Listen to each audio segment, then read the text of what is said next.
อกย้อนเปรียบเหมือนละครถึงบทเมื่อตอนร้าวใจ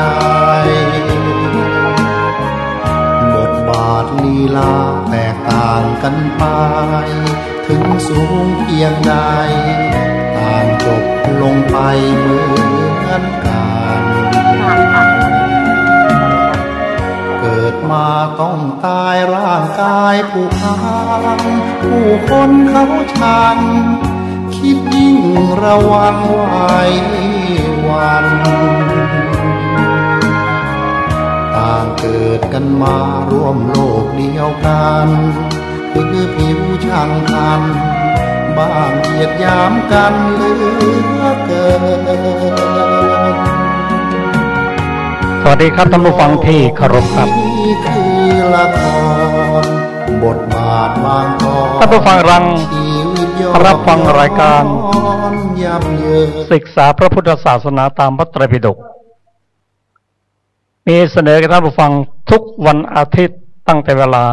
15 นาฬิกาถึง 17 นาฬิกาวันนี้เรามาถ่ายทอดสดโดยสถานีวิทยุเพื่อการศึกษาพระพุทธศาสนาและวัฒนธรรมก็ได้สัญจรมาตามโครงการสัญจรธรรมสู่มวลชนมายังวัดศรีสุพรรณตำบลหายาก็เป็นอีกครั้งหนึ่งที่เราได้เคลื่อนนำธรรมะของพระพุทธเจ้าเข้าสู่ประชาชนครับวันนี้เราก็มีกิจกรรมหลายอย่างแต่ก่อนที่จะเริ่มกิจกรรมก็ขอกราบอาราธนานิมนต์พระปรวัตถโนซึ่งเป็นตัวแทนของเจ้าอาวาสได้กรุณานำไหว้พระสวดมนต์หลังจากนั้นก็ปรารถนานิมนต์พระคุณเจ้าได้ให้ธรรมะแก่พี่น้องที่เป็นศรัทธาของวัดศรีสุพรรณและก็พี่น้องที่อยู่ใกล้เคียงนะที่ในตำบลหายานะครับก็ขอรัตนานิมนต์ท่านได้นำกราบบูชาพระรัตนตรัยครับ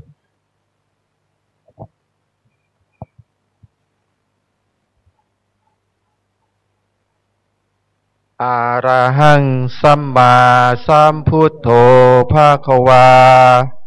พุทธังภะคะวันตังอภิวาเทมิสวากขาโตภะคะวะตาธัมโมธัมมังนามัสสามิสุปฏิปันโนภะคะวะโตสาวกสังโฆสังฆังนามามิ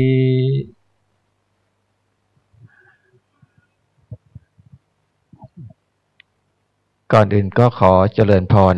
ทุกท่านที่ได้มาสู่วัดศรีสุพรรณแห่งนี้ซึ่งเป็นวัดที่ได้ครบรอบอายุ517 ปีอาตมาพระปรวัตถโนเป็นพระแทนเจ้าอาวาสวัดศรีสุพรรณคือท่านพระครูพิทักษ์สุทธิคุณก็มีความปิติก็ขอกล่าวเจริญพรต้อนรับทุกท่านเข้าสู่วัดศรีสุพรรณแห่งนี้ก็ถือว่าเมื่อเข้ามาแล้วญาติโยมที่เข้ามาวัดสมัยก่อนก็เข้ามาอยู่3ประเภทด้วยกันเนาะประเภทแรกก็คือคนเคยทุกข์ก็จะเข้ามาสู่ร่มกาสารพัดเพื่อที่มาชำระจิตใจให้สงบบริสุทธิ์ให้มีภูมิป้องกันกลับไปสู่โลกภายนอกได้ลำดับถัดมาก็คือคนที่เคยทุกข์แล้วก็จะกลับเข้ามาไหว้พระ มารู้ว่าความสงบเป็นความสุขที่แท้จริงของมนุษย์ก็จะเข้ามาเรื่อยๆอย่างเช่นพ่ออุ้ยแม่อุ้ยญาติโยมต่างๆนะเมื่อถึงวันพระท่านก็จะมาไหว้มากราบมาทำกิจกรรมบุญร่วมๆกันประเภทที่สามก็คือคนที่เกิดแก่เจ็บตายเกิดก็พระวัดนั่นเองมาตั้งชื่อแก่ก็มีความเจ็บมีความแก่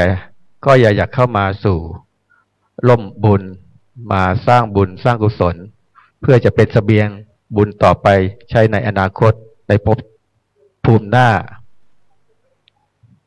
เจ็บก็จะมีโรคกรรมโรคเวรโรคต่างๆนานาทางด้านแพทย์แผนปัจจุบันและแผนไทยก็จะเข้ามาหาพระเพื่อที่มาปัดเป่าเป็นการจิตวิทยาอย่างหนึ่งที่ว่าใจเป็นนายกายเป็นบ่าวจิตเราเข้มแข็งร่างกายก็สามารถที่จะสู้โรคร้ายได้และปัจจุบันนี้วัดศรีสุพรรณก็มีความคิดว่าเมื่อโลกมันเปลี่ยนแปลงไปบ้างเล็กน้อยเราก็คงมีการพัฒนาเป็นขั้นเป็นตอนอีกสักนิดหนึ่งก็คือคนที่คือนักท่องเที่ยวทั้งชาวไทยและชาวต่างประเทศที่เข้ามาสู่วัดศรีสุพรรณแห่งนี้ไม่ว่าจะเป็นคืนวันศุกร์เป็นคืนที่เรียกว่าศรีสุพรรณไบรท์อัพคือศรีสุพรรณเกิดสว่างสวัยขึ้นมามีการนั่งวิปัสสนากรรมฐานรอบพระอุโบสถเงินแห่งนี้ก็จะมีนักคนไทยและชาวต่างประเทศเข้ามานั่งวิปัสสนากรรมฐานเพื่อสงบจิตใจให้กับตัวเขาเองนั่นแหละวันเสาร์เราก็จะมีเรียกว่าศรีสุพรรณอันปักโยมศรีสุพรรณอันปักเนี่ยเราได้มาคิดว่าเราดึงปลั๊กออกดับไฟทั่ววัดเพื่อที่จะประหยัดค่าน้ำค่าไฟกับวัดเดือนก็แพงมากเราก็ไม่รู้จะทำยังไงเราเลยทำกิจกรรมตัวนี้มา3 ปีแล้วโยมแล้วก็มา preserve culture หมายถึงว่าอนุรักษ์วัฒนธรรมล้านนาของเราเนี่ยสู่ลูกหลานสู่สายตาให้กับนักท่องเที่ยวชาวต่างชาติให้เขารู้ว่าเมื่อเราดับเทียนเมื่อเราดับไฟจุดเทียนมันจะมีจิตผวังค์เป็นหนึ่งแล้วจะมีการเวียนเทียนรอบพระอุโบสถเงินเจริญภาวนาไปด้วยทำให้เกิดเป็นการเผยแพร่พระพุทธศาสนาให้กับชาวต่างชาติให้เขาทราบไม่ใช่ว่าเฉพาะวันวิสาขะหรือวันมาฆบูชาฝรั่งบางค่าเขาไม่รู้เลยเราคิดว่าเราเนี่ยเป็นส่วนหนึ่งคืออยากให้เขาทราบว่ามาเถอะมารับบุญตรงนี้ซึ่งเดี๋ยวนี้แนวโน้มของประเทศทั่วโลกเนี่ยเขาค่อนข้างยอมรับแล้วนะว่าพระศาสนาเนี่ยเป็นสิ่งสำคัญที่สุดในการที่มาชำระจิตใจกัดเกลาให้ทุกข์มันบรรลัยไปบ้างจนถึงความสงบก็อาตมาก็ไม่มีธรรมะอะไรมากเนาะก็มีอยู่อย่างที่อยากจะขอเผยแพร่ทางจิตนี่แหละว่าคนเราเนี่ยก็มีอยู่แค่4 ประเภทก็เรียกว่า4 คนหาม3 คนแห่2 คนเดินตามแล้วก็1 คนไปจุดมุ่งหมายในแต่ละบุคคล4 คนแห่ก็คือเกิดแก่เจ็บตายวัฏจักรสงสารของธรรมดาที่องค์สัมมาสัมพุทธเจ้าพระองค์ท่านทรงตัดเอาไว้น่ะเนาะมันไม่พ้นทุกผู้ทุกคนไม่ว่าจะเป็นชีวิตมนุษย์หรือว่าชีวิตของสัตว์ก็ตามต้องปรงอนิจจังอนิจจาให้ได้ถัดมาก็3 คนแห่ก็คือทุกขังอนิจจังอนัตตาท่านก็ทราบเนาะทุกขังอนิจจังอนัตตาเราชาวไทยใจพุทธเนี่ยทราบดีอยู่ว่าเราจะมั่งมีสีสุขเราจะมีเป็นยากจนยาจกอะไรกันต่างๆนานามันก็ไม่พ้นอาตมาก็ผ่านมาทางด้านนี้ทางด้านโลกของสังคมมาเยอะเห็นแล้วคนที่มากอบเงินกอบทองทำเงินทำตัวเป็น10,000 ล้าน ปรากฏว่าจับเงินไม่ได้ฮะโยมก็มีความทุกข์เป็นอนัตตามีอย่างเดียวที่เอาไปได้ก็คือบุญกุศลที่เราทำนั่นละกรรมเนี่ยละกรรมก็คือการกระทำความดีก็ได้ดีทำกรรมชั่วก็ได้ชั่วไปคุยกันที่ชาติหน้าว่าจะเป็นยังไงต่างๆนานา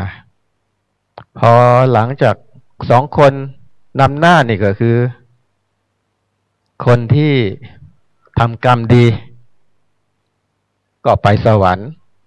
คนที่ไปกรรมชั่วก็ไปตกนรกตามที่พระพุทธเจ้าท่านทรงสอนเราขึ้นมาเนี่ยฝรั่งก็เชื่อหมดนะอาตมาเนี่ยเป็นครูสอนฝรั่งทั่วโลกก่อนที่จะมาขอพูดในส่วนตัวนิดนึงเพื่อเป็นอุทาหรณ์ให้กับคนนักธุรกิจให้เขาทราบว่าคนเรามันไม่สำคัญเท่ากับความสงบอาตมาวางธุรกิจการสอนโรงเรียนนวดแผนไทยสอนลูกหลานคนทั่วโลกเนี่ยบ้านช่องรถต่างๆนะไม่เอาเบื่อหน่ายเพราะอยากให้เป็นเราเกิดมาเป็นแผ่นดินพุทธนะเนาะเราอยากตอบแทนตอบแทน แผ่นดินตอบแทนบุญคุณชาติศาสนาพระมหากษัตริย์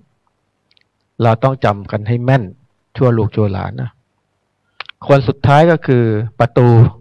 ที่เราจะต้องเดินผ่านไปเนาะโยมเนาะคนทำดีก็ไปสวรรค์ก่อนที่จะหมดลมหายใจก็ต้องคิดว่าสวรรค์มันอยู่ที่ในใจของเราจิตเราทำดีพระพุทธรูปเราสร้างเอาไว้ยังไงเราทำบุญอยู่ตรงไหน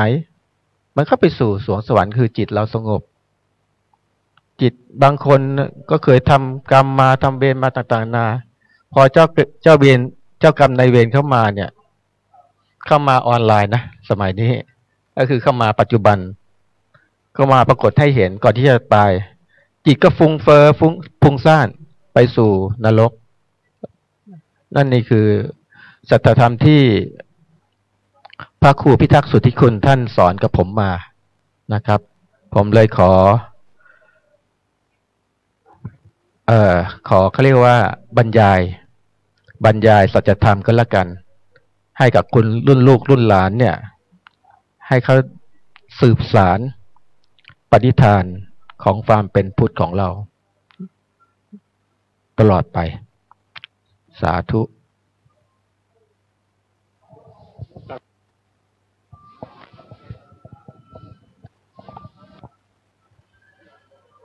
พระปรวัตถโนพระคุณเจ้าเป็นตัวแทนของเจ้าวาดได้ให้ธรรมะแก่ รายการศึกษาพระพุทธศาสนาตามพระไตรปิฎก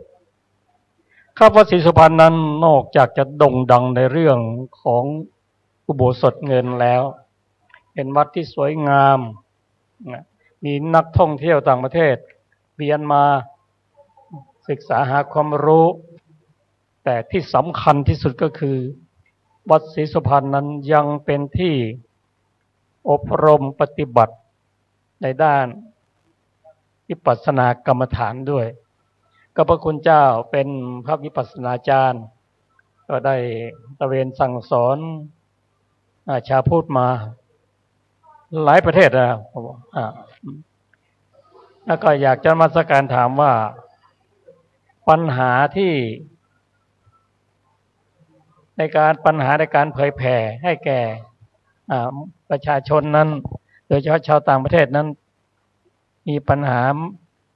มากน้อยเพียงไหนอะไรบ้างได้โปรดกรุณาให้ความรู้ด้วยครับผมนิมนต์ครับเจริญพรนะคำถามนี้เป็นคำถามที่ดีตรงประเด็นน่ะอาตมาก่อนที่เป็นฆราวาสเนี่ยได้ศึกษานั่งวิปัสสนาเนี่ยมาสมัยวัยเด็กแล้วมีความรู้สึกว่าเราได้มรดกบุญของคุณแม่คุณพ่อแล้วคุณตาเลยคิดว่าจนถึงทุกวันเนี้ย ก็มีการบวชมาเป็นพระสาเหตุหนึ่งที่อาตมาบวชเนี่ยคืออยากเผยแพร่พระพุทธศาสนาอยากช่วยเหลือมนุษย์จริงๆเราใช้ประสบการณ์ของเราเนี่ยอาตมาเดินทางทั่วโลกสอนทางด้านนั้นการนวดแผนไทยการนวดรักษาของปู่ชีวกโกมลพัฒน์เนี่ยเราเป็นศาสตร์ของปู่ชีวกแล้วก็สอนในแง่ของการนั่งวิปัสสนากรรมฐานคนฝรั่งก็จะทราบว่าวิปัสสนา meditation วิปัสสนากรรมฐานคืออะไรปัญหาของเขาเนี่ยที่เข้ามาณตอนเนี้ยโรคณปัจจุบันตอนนี้มันเป็นผลส้มและเป็นผลส้มที่มันแตกละแตกจนที่จะปริออกมาเป็นเสี่ยงเนื่องจากปัญหาลัดตัวของคนต่างชาติหรือว่าคนไทยก็ตามแถบยุโรปเป็นแถบที่เปราะบางที่สุดคือเขามีปัญหาเรื่องเกี่ยวกับเรื่องเศรษฐกิจการยังชีพงานไม่มีทำอิตาลี 40% กรีซ 20% ยุโรปตอนกลางเนี่ยตกงานร้องไห้ส่งเมสเสจมาหาผมทุกวันอะดัดดี้ช่วยหน่อยอย่าให้ฉันอยู่ลำพังผมเลยว่าหลังที่อาตมาสอนเอาไว้จำไว้นะลูกนะสิ่งที่ช่วยเหลือเราดีสุดคือการทำจิตให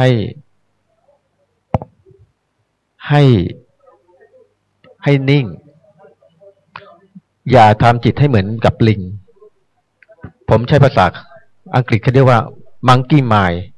คือว่าต้องเอาวิญญาณลิงออกจากตัวก่อนถึงจะใส่วิญญาณพระพุทธศาสนาเข้าไปได้พวกเนี้ยโลกมันเกิดเรื่องเกี่ยวกับการแผ่นดินไหวเกิดจากเรื่องเกี่ยวกับโลกร้อนเกิดจากเรื่องสึนามิทั้งภัยธรรมชาติและภัยสังคมเนี่ยตราบใดถ้าหากตึกมันยิ่งสูงที่สุดจิตใจคนน่ากังวลที่สุดผมเลยเอาตรงนี้เป็นวัคซีนเอาตรงนี้เป็นวัคซีนเพื่อที่จะช่วยเหลือทางจิตเขาก่อนที่จิตเขาจะแตกโดยใช้การนั่งวิปัสสนากรรมฐานโดยต้องอธิบายก่อนตั้งแต่ต้นกำเนิดมานิดๆหน่อยๆฝรั่งจะเข้าใจนะว่าwho is the Buddha โยมพระศาสดาของเราคือใครแล้วก็สื่อไปเรื่อยๆว่าเรามี3อย่างนะพระพุทธพระธรรมพระสงฆ์เนี่ยทำไมเราถึงจะต้องกราบพระสามกราบเบญจางคประดิษฐ์มือต้องเป็นดอกบัวกราบด้วยใจกราบด้วยมือต้องอธิบายก่อนพระพุทธพระธรรมพระสงฆ์พระพุทธก็หมายถึงองค์พระสัมมาสัมพุทธเจ้าผู้เป็นปราชญ์ของพวกเราพระธรรมก็คือธรรมสั่งสอนที่ไม่ตายสั่งสอนไปเรื่อยๆข้อ3ก็คือพระสงฆ์เจ้าผู้แทนของพระพุทธศาสนาปัญหาพวกเนี้ยเขาจะคลี่คลายได้เนี่ยเมื่อเขารู้ตัวเขาเองเราต้องฝึกให้เขารู้ว่า who am I ฉันคือใครแล้วฉันมาจากไหนพอฝึกเสร็จปุ๊บเขาจะมีความว่าปลงอนิจจังละท่านปลงอนิจจังแล้วมันเป็นแบบนี้เองนะเราควรที่จะสงบไว้สิ่งอะไรที่มันวางได้ก็วางกันไปโดยใช้วิธีการหลักการทำนั่งวิปัสสนาพื้นๆไปก่อนเพราะหลังมันลงลึกไม่ได้กำหนดอาจจะเป็นพุทโธพุทโธกำหนดในลมเข้าออกเนี่ยเพื่อที่จะไปโฟกัสซิ่งอยู่ที่ปลายจมูกถ้าหากไม่มีการโฟกัสซิ่งเนี่ยแตกจิตไปหมดจิตล่อนไปหมดทำแบบนี้จนพัฒนาจิตไปเรื่อยๆจนสู่ยึดลงไปทางด้านสมถะวิปัสสนาคือได้ญาณได้ฌานได้สิ่งต่างๆนะได้ความสงบแต่ถ้าเราจะสอนเขาลงลึกเนี่ยเราค่อยๆกาวเข้าไปเรื่อยๆกาวจนไปถึงวิปัสสนากรรมฐานในแง่ของการว่า เราไม่รู้สึกร้อนไม่รู้สึกทุกข์ไม่รู้สึกหนาวละหลุดจากโลกนี้ละไปสู่พระนิพพานอันที่พระพุทธเจ้าท่านทรงได้ตรัสเอาไว้เจริญพรอนุโมทนาขอบคุณก็วันนี้เรามีผู้ร่วมรายการอยู่หลายท่านด้วยกันที่จะร่วมสนทนากับพระคุณเจ้าก็กับผมก็ขอเรียนตามลำดับดังนี้คือท่านที่นั่งทางขวามือของพระคุณเจ้านั้นคืออาจารย์ดร.บุญนินเกตท่านเป็นอาจารย์สอนพระนิสิตที่จปร.ท่านจบมาจากประเทศอินเดียอยู่ประเทศอินเดียเป็น10 ปีก็ท่านให้เป็นผู้ที่ได้นำกลุ่มเกี่ยวกับวัฒนธรรมเกี่ยวกับภาษาบาลีก็ท่านมีอะไรท่านอาจจะนมัสการถามสนทนาธรรมกับท่านอีกท่านหนึ่งคืออาจารย์ประเสริฐวีรพงศ์ท่านเป็นอาจารย์สอนอภิธรรมให้แก่พระสงฆ์และก็สามเณรและบุคคลทั่วไปท่านจบอภิธรรมบัณฑิตนะฮะอาจารย์สุรภาเป็นผู้ที่ช่วยเหลือในการเป็นผู้ที่สาธยายพระสูตรแล้วก็เราก็ช่วยกันอธิบายพระสูตรนะกับผมชื่อพันเอกธนัทเดชะนะฮะเป็นผู้ดำเนินรายการครับอาจารย์ดร.บุญนินเกตมีอะไรที่จะสนทนาธรรมกับพระคุณเจ้าก็ขอเรียนเชิญครับนมัสการพระคุณเจ้าที่เคารพผมก็คงจะเหมือนกับญาติโยมทุกท่านที่ได้ฟังอยู่ทางบ้านแล้วก็ดีใจที่ได้ฟังประสบการณ์เกี่ยวกับชาวตะวันตกผู้สนใจในทางพุทธศาสนาผู้มีทางออกถ้าจะพูดแล้วมีอาวุธอยู่ในมือมา 2,000 ปีแล้ว เราต้องยอมรับว่าเรื่องกรรมฐานผมขอใช้คำเดียวว่ากรรมฐานแทนตะวันตกเขายอมรับว่าเขาไม่มีในลักษณะที่เรามีเพียงหายใจเข้าออกเข้าเล่นหรือว่าอันนั้นเราไม่ถือว่าเป็นกรรมฐานในความหมายของเราไม่ได้จริงจังเพราะฉะนั้นสิ่งที่พระคุณเจ้า ได้ให้ข้อมูลมาจากประสบการณ์นี่ผมไม่สงสัยเลยที่พระคุณเจ้าได้บอกพวกเรามาว่าฝรั่งเขากระหายผมขอใช้คำว่ากระหายกับคำตอบตรงนี้ว่าเรามีอยู่ในมือเหมือนกับมีมีดปอก มะละกออยู่ในมือแต่พวกเรานี่ไม่ค่อยได้ใช้มีดเท่าไหร่ มันจะเป็นเพราะไม่ค่อยมีมะละกอหรือว่าไม่มีอะไรจะทำแต่ยังไงก็ตามกับผมเห็นด้วยว่าชาวตะวันตกพูดแบบภาพรวมว่าเขาต้องการสิ่งเหล่านี้จริงๆเพียงแต่ผมใช้คำภาพรวมก็คือว่าคนไทยเนี่ยทำยังไงจะยื่นมีดอันนี้ให้เขาไปใช้แล้วเราจะมาทำกันเป็นเพียงคน2 คนนี่มันก็ได้แต่งานนี้ไม่ใช่งาน ธรรมดางานนี้เป็นงานที่จะต้องทำกันในเชิงสถาบันสมัยพุทธองค์ยังทรงพระชนอยู่นั่นเสด็จถือธงนำชัยตลอด ชี้แจงสั่งสอนเทศนา ให้ทั้งมนุษย์ทั้งเทวดาทั้งผียักษ์ ถึงได้ใช้เวลาอยู่45 ปี แต่อาจจะเป็นความรู้สำหรับบางท่านที่อยากจะเรียนให้ทราบว่าพระพุทธศาสนายุค20 ปีแรกที่พุทธเจ้าเสด็จหลังจากตรัสรู้แล้วนี่ ยังไม่มีปัญหาสมควรที่พระพุทธองค์จะทรงบัญญัติสิกขาบทหรือพระวินัยผมอาจจะพูดเลยประเด็นไปหน่อยตรงที่ว่า เพราะยุค20 ปีแรกนั้นยังเป็นยุคที่ยังไม่แพร่หลายการบวชภิกษุณีก็ยังไม่ปรากฏด้วยซ้ำไปอันนี้มีความชัดเจนเรื่องพระพุทธองค์จำพรรษาอยู่ที่ไหนบ้างในเวลา45 ปีเนี่ยกรุณาไปดูที่ติกนิบาตอังคุตรนิกายผมจำชื่อ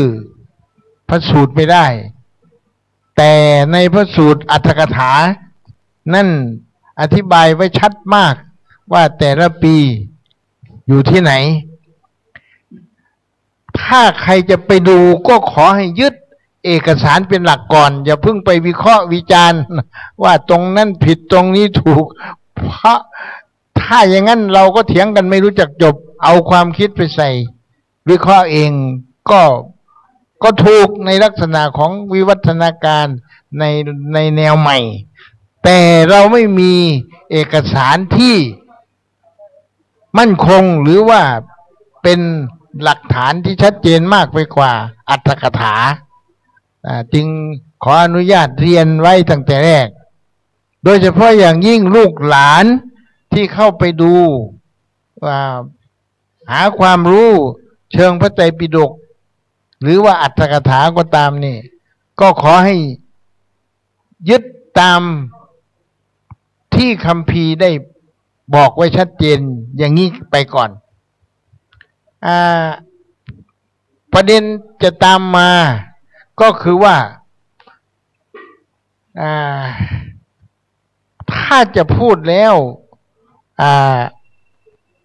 ผู้ที่สามารถจับหัวใจของตะวันตกได้ในฐานะผู้ประกาศพระศาสนานี่สำหรับหลวงพ่อพุทธทาสขออนุญาตยกไว้ก่อนแต่ผมอยากจะเรียนในลักษณะของสายกรรมฐานหรือวิปัสสนาเนี่ยสายหลวงพ่อชาจังหวัดอุบลราชธานีนี่เป็นสายที่เข้าใจฝรั่งผมใช้คำว่าอย่างนี้แล้วก็มีทั้งความรู้ที่จะให้ตะวันตกด้วยแล้วก็ไม่ได้หมายความว่าท่านไม่ได้เรียนภาษาอังกฤษท่านจะบอกอะไรฝรั่งไม่ได้ไม่ใช่แม้ว่าท่านจะไม่ได้เรียนภาษาอังกฤษแต่ท่านมีทั้งเทคนิคมีทั้งขบวนการที่จะดึงฝรั่งเข้ามาสู่พระพุทธศาสนาได้ผมได้รับความรู้ตั้งแต่แรกจากหลวงพ่อชาเลยว่าพวกเราเนี่ยก็ไม่อยากพูดคำง่ายๆว่าไม่มีปัญญาหรอกจะไปสอนฝรั่งก็ไม่อยากใช้คำนี้แต่วิธีของหลวงพ่อชานั้นท่านใช้หลักการของการปฏิบัติไม่ต้องพูดกันยกตัวอย่างง่ายๆท่านบอกว่าพวกเราเนี่ยฝึกม้าฝึกควายนี่ไถนาให้กินเอาม้าไปแข่งเอาช้างเข้าสงครามนี่ไปพูดอะไรกับมันท่านว่าอย่างนั้นแล้วทำไมมันทำให้ได้หมดทุกอย่างไอ้นี่ฝรั่งนี่หัวมันมากกว่าเราอยู่แล้วไปสมองมากกว่าเราอยู่แล้ว แค่ขยับตามันก็รู้แล้วว่าจะพูดอะไรท่านพูดคำนี้นะเพราะฉะนั้นท่านถึงใช้คำว่าต้องให้ฝรั่งไปพูดกับฝรั่งให้ได้ท่านใช้คำนี้ในกรณีที่พวกเราส่งไป1 รูปไปอยู่กับฝรั่งเนี่ยท่านบอกว่าผลในทางที่ปรากฏจริงๆมันสู้ฝรั่งคนเดียวไปไม่ได้ท่านพูดอย่างนี้ชัดๆผมจึงประทับในใจเหลือเกินแล้วก็ถ้าพูดไปแล้วก็รู้กันอยู่ว่าแนวการปฏิบัติธรรมของหลวงพ่อชานี่นอกจากท่านจะรู้ฝรั่งแล้วเพราะถ้าท่านถือว่าฝรั่งก็คือคนคิดแบบคนไม่ได้คิดอะไรมากมายโดยเฉพาะธรรมะวิปัสสนากรรมฐานในการปฏิบัติเขาไม่รู้อะไรเลยจริงๆไม่รู้มันจะเป็นศาสดาจารย์ไหนมาไม่เกี่ยวกันคนละเรื่องเพราะแต่ของเรานี่เต็มพุงอยู่แล้วท่านใช้คำอย่างเงี้ยแต่คำถามก็คือว่าแล้วจะออกจากพุงได้ไงเนี่ยหลวงพ่อชาพูดแล้วท่านก็ลุกเดินให้ดูเลยผมขออนุญาตพูดแล้วพูดอีกเรื่องนี้ท่านก็ชี้ทำท่ากวักฝรั่งมาท่านก็เดินให้ดูฝรั่งมันก็เดินตามหลังท่านบอกไม่ถึง3 ชั่วโมงเพราะพวกนี้มันพร้อมอยู่แล้วถึงมาความรู้นี่ไม่ต้องไปพูดเลยมันฟังดอกพระไตรปิฎกมันอ่านหมดแล้วว่างั้นเพียงแต่ว่ามันอยากเห็นคนปฏิบัติให้เป็นต้นแบบของมันขออนุญาตใช้คำว่ามันนะมันเป็นคำไทยเราเพราะฉะนั้นประเด็นนี้ก็แม้จะไม่ใช่ประเด็นที่เราจะพูดกันแต่ก็ขออนุญาตนำมาเล่าสนับสนุนท่านอาจารย์คือถ้าจะพูดแล้วนี่แนวการปฏิบัติจะยังไงก็ตามเถอะมันก็เหมือนกันทั้งนั้นแหละจะอ้างพระไตรปิฎกฉบับไหนมันก็เหมือนกันแต่คนทำแล้วก็ประสบผลสำเร็จเนี่ยสมัยผมอยู่อินเดียนั่นเจอฝรั่งบ่อยถ้าไปอ้างพระไตรปิฎกตรงนั้นเขาบอกโน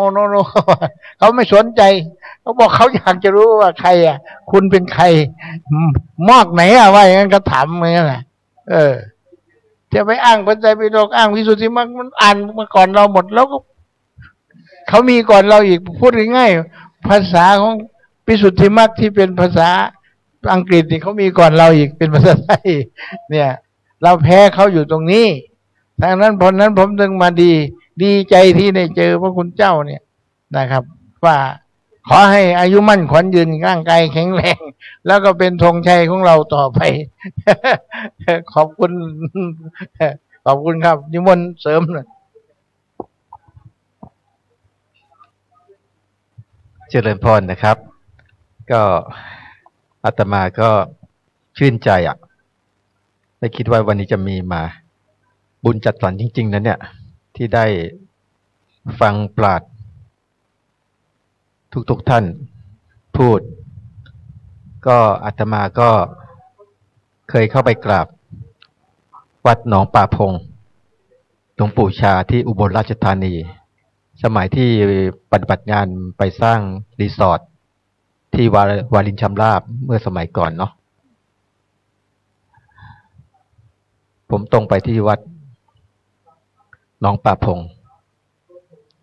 ไปกราบที่แรกในอุบลราชธานีสิ่งที่เข้าไปเนี่ยปิติทางด้านกายก่อนธรรมชาติสิ่งแวดล้อมพลังบารมีเข้าไปปุ๊บจับกระแสได้ปั๊บแต่สิ่งที่สำคัญที่เข้าไปในวิหารจะมีรีเซพชันอยู่2 คน2 ดวงหนึ่งคือผู้ชายดวงหนึ่งเป็นผู้หญิงใส่โลงแก้วไว้ตั้งเอาไว้เป็นโครงกระดูกคนที่เคยหล่อคนที่เคยสวยคนที่เคยรวย คนที่เคยจนสุดท้ายก็ตรงเนี้ยทำให้ผมบอกว่าสัจธรรมของหลวงปู่ชาเนี่ยผมน้อมรับรวมทั้งพระพุทธทาสภิกขุท่านเนี่ยบอกว่าสอนคนอ่ะไม่ว่าจะเป็นคนไทยหรือคนฝรั่งให้มันปิดฝาครอบให้เปิดฝาเท่านั้นอ่ะตามที่ท่านอาจารย์บอกว่าเขารู้หมดแล้วฝรั่งเขารู้มากกว่าคนไทยซะอีกเข้าไปอินเดียมากกว่าคนไทยประเทศไทยเขารู้หมดละบางครั้งเราก่อเทปให้เขาฟังเขาก็ยิ้มเพียงแต่ท่านบอกว่ามันอยู่ที่พุงเอาออกมาให้เป็น body language หรือว่าเป็นภาษากายภาษาธรรมได้เท่านั้นเองก็ผมก็เจริญแบบเนี้ยอยากจะสอนด้วยจิตใจของเราเนี่ยความเป็นพุทธเนี่ยจุดมุ่งหมายก็คือให้รู้ว่าเขาดีขึ้นสมานใจให้เขาดีขึ้นมีความสุขแล้วมีความสงบเรื่องยาเรื่องฌานเอาไว้ทีหลังก็ได้ช่วยเหลือเขานี่ไปก่อนเขาต้องการแค่นั้นเขาไม่ได้ลงลึกเป็นถึงต่างๆนาพระไตรปิฎกตามที่ท่านบอกเนี่ยสาธุผมมีนักปราชญ์ที่คิดแล้วผมก็คิดตามที่นักปราชญ์เดินเนี่ยก็ถูกต้องทำให้อาตมาเกิดความมั่นใจที่จะเดินทางเผยแพร่ให้คนต่างชาติทราบอาตมาเดินทางไปต่างประเทศบ่อยเป็นตัวแทนประเทศไทยสมัยก่อนในแง่ของเรื่องศาสตร์ความเป็นไทยเนี่ยแหละเขาเรียกว่าไทยเนสความเป็นหัวใจไทยทำยังไงบ้างศาสตร์การนวดไทยที่โรงเรียนอาตมาเนี่ยท่านเราก็เผยแพร่เป็นตัวแทนแห่งประเทศไทยบ็อกซิ่งมวยไทยท่านทำอาหารไทยก็ไปสอนมีอยู่วันไปสอนที่สแกนดิเนเวียนอยู่4 ประเทศขอมีเวลาให้ผมจะพยายามดึงให้มาสู่ในเรื่องเกี่ยวกับเรื่องของจิตมนุษย์ที่เขาหวยหากระหายแบบที่ท่านบอกเนี่ยถูกต้องเราอธิบายว่า45บริษัทใหญ่เนี่ยเป็นรวยมหาศาลในสแกนดิเนเวียนทำไมเขาต้องมานั่งฟังคนที่ไม่ค่อยมีความรู้ผมหัวดำเนี่ยแล้วมาคุย30 นาทีผมบอกว่า Where is Thailand เราต้องฝังหมุดก่อนที่ไทยแลนด์ประเทศไทยอยู่ตรงไหน We are the axe golden axe หมายถึงฝานทองของโลกพอรู้ละฝานทองของโลกมันอยู่ตรงไหนเรามาเจาะเชียงใหม่อยู่รู้ไหมเชียงใหม่อยู่ตรงไหนเราก็ชี้เชียงใหม่อยู่บนเหนือของเชียงใหม่แล้วฝานทองทั้งหมดเนี่ยคืออะไรรู้ไหมคือบูติสต์คือศาสนาพุทธของพวกเราสัดส่วนใหญ่ที่เราอยู่กันแบบวิถีคนเรามาสมัยอดีตการหมายถึงว่าสมัยก่อนที่ว่าเรามีเกลือมาแลกข้าวเรามีข้าวมาแลกเกลืออยู่กันเป็นบวรบ้านวัดโรงเรียนหล่อล้อมเป็นดวงเดียวกันมาอยู่กันแบบเนี้ยทำให้เขาทราบวิถีพุทธของเราว่าเราอยู่ในร่มกาสารพัดของวิถีพุทธจนพวกนี้เขารู้ละพอรู้เสร็จเราก็ดึงท่านไปเข้ามาสู่ตรงนี้สิ่งที่เขาต้องการที่สุดเนี่ยเขาไม่ได้มาฟังพระสวดมนต์นะโมตัสสะนี่เขาโอเคอย่างน้อยก็คือเขากราบเบญจางให้เป็นซะก่อนผมสอนนะจะกราบต้องจับสวยๆนะการเดินจงกรมแล้วต้องเดินอย่าให้จิตขาดจิตล่วงไปนะทำยังไงเพื่อโฟกัสซิ่งของเขาไปเขาเรียนมาเพื่อปฏิบัติ practice ตามที่พระอาจารย์บอกเพราะนั้นเนี่ยเมื่อเขาโหยหาเนี่ยเราต้องตอบสนองถ้าหากเราตอบสนองเขาปุ๊บเนี่ยโอ้โหผมว่าขนาดประเทศอิตาลีตอนนี้ก็เปลี่ยนเป็นศาสนาพุทธ เพราะอะไรเพราะ culture ของเขานะครับท่าน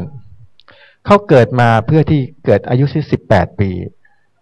เขาแยกครอบครัว การที่เขาแยกครอบครัวไม่ว่าเป็นยุโรปหรือว่าเป็นอเมริกาเนี่ยเขาแยกครอบครัวไปเนี่ยเกิดปัญหาเมื่อตอนบ่ายๆเนี่ยมีผู้หญิงไปอยู่คนไปเข้ามาจะขอนั่งวิปัสสนาบอกมาทำไมคามดาวมาร้องไห้ร้องห่มกับอาตมาบอกโอ้ยโถทั้งลูกเป็นยังไงเขาเหมือนตัวเขาอยู่คนเดียวเนี่ยหน้าที่ของชาวพุทธเนี่ยก็คือหน้าที่ของช่วยมนุษย์ให้เขาหลุดพ้นจากความทุกข์ความสุขค่อยว่ากันทีหลังให้มันหลุดพ้นจากความทุกข์ก่อนว่าเป็นยังไง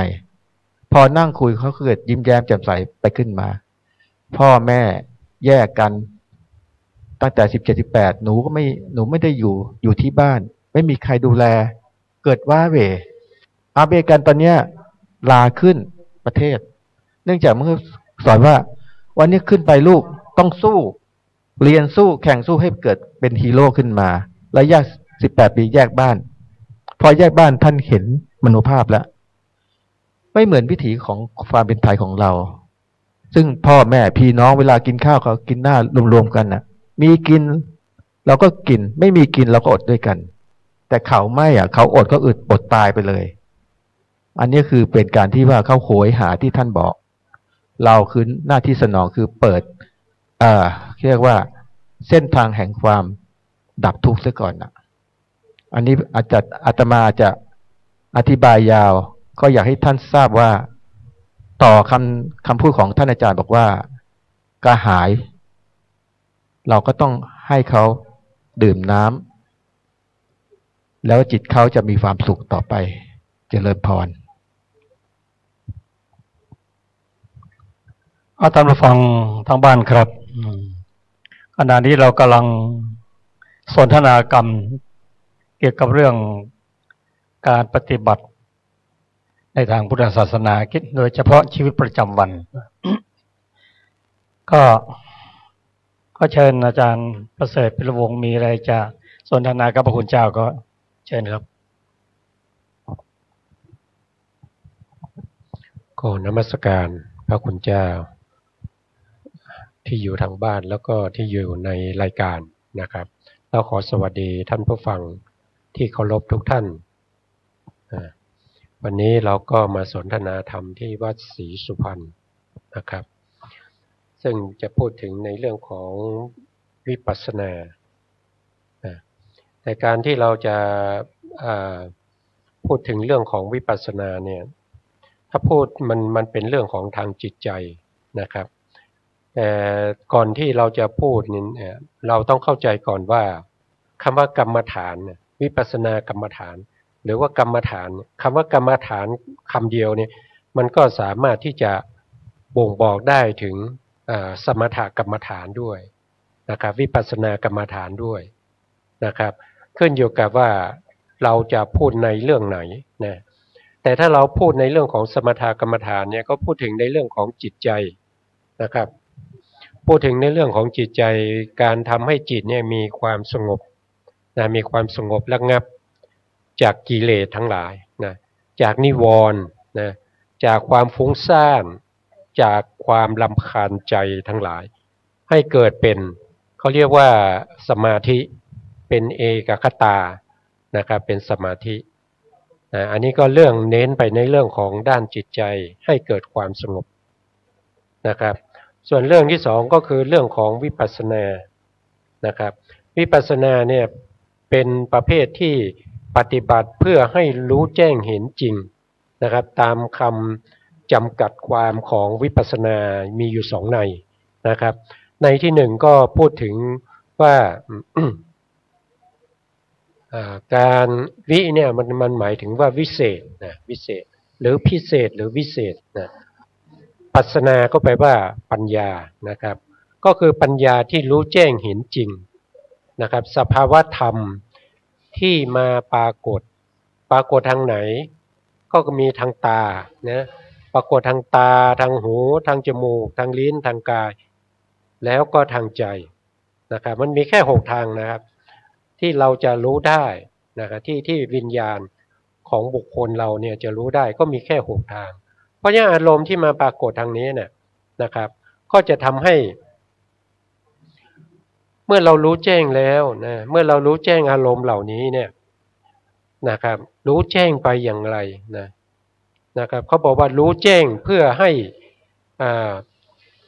เป็นไปในความเป็นรูปนามนะครับรูปนามก็คือพวกขันธ์ห้านะครับพวกขันธ์ห้าอายตนะ12ธาตุ18นะครับอันนี้ก็เป็นรูปเป็นนามนะครับอีกในหนึ่งก็คือการที่เราจะทำให้รู้แจ้งเห็นจริงตามสภาวะความเป็นจริงของอารมณ์เหมือนกันอารมณ์ที่มาปรากฏทางตาหูจมูกลิ้นกายใจโดยความเป็น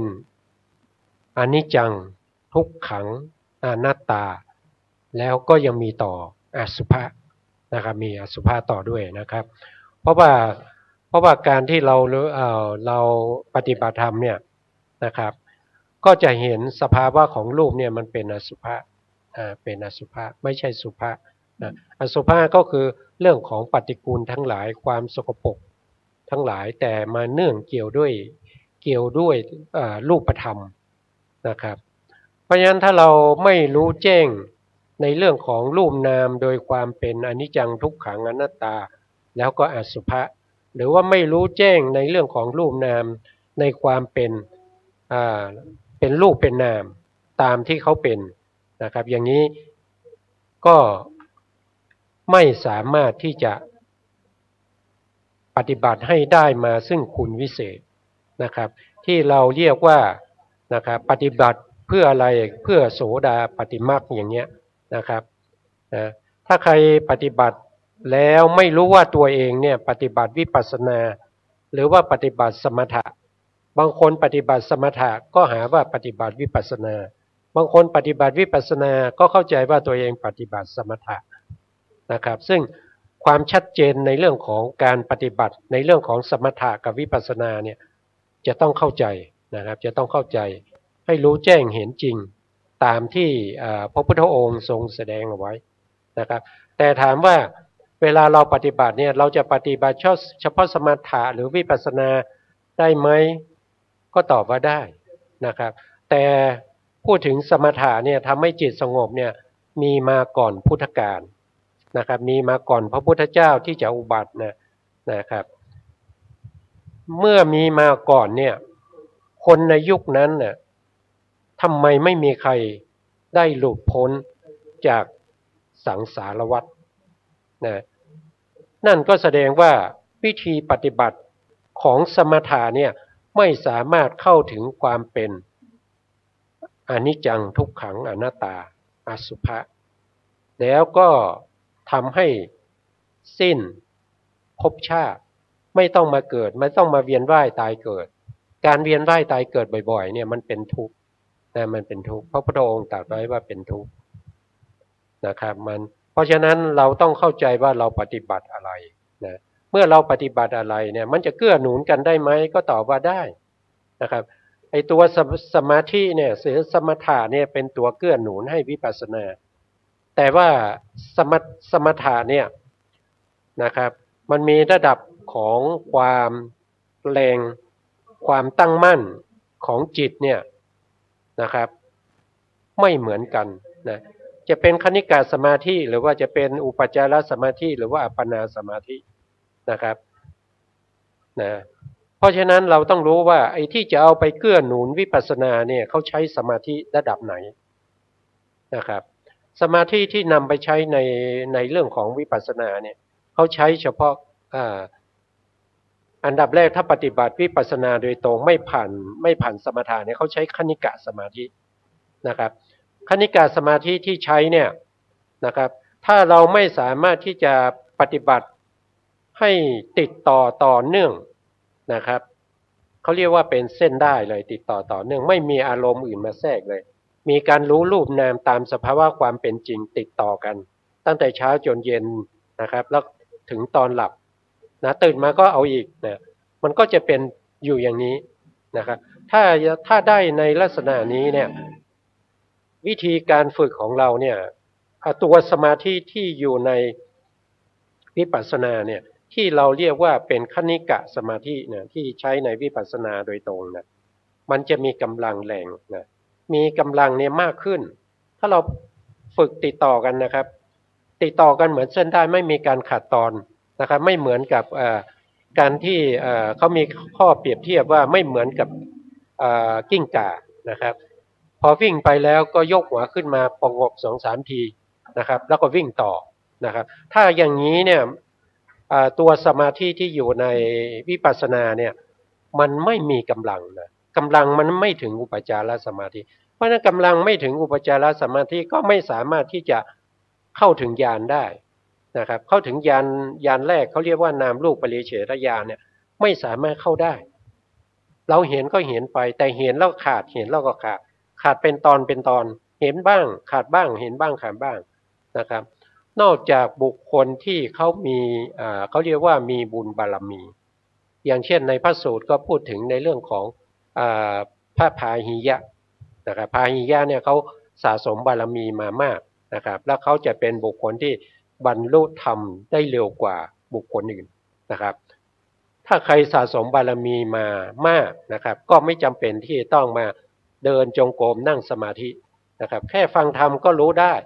นะก็รู้ได้เข้าใจได้ตรัสรู้ธรรมได้นะครับแต่ปัจจุบันนี้มันไม่มีลักษณะอย่างนั้นนะลักษณะอย่างนั้นไม่มีนะ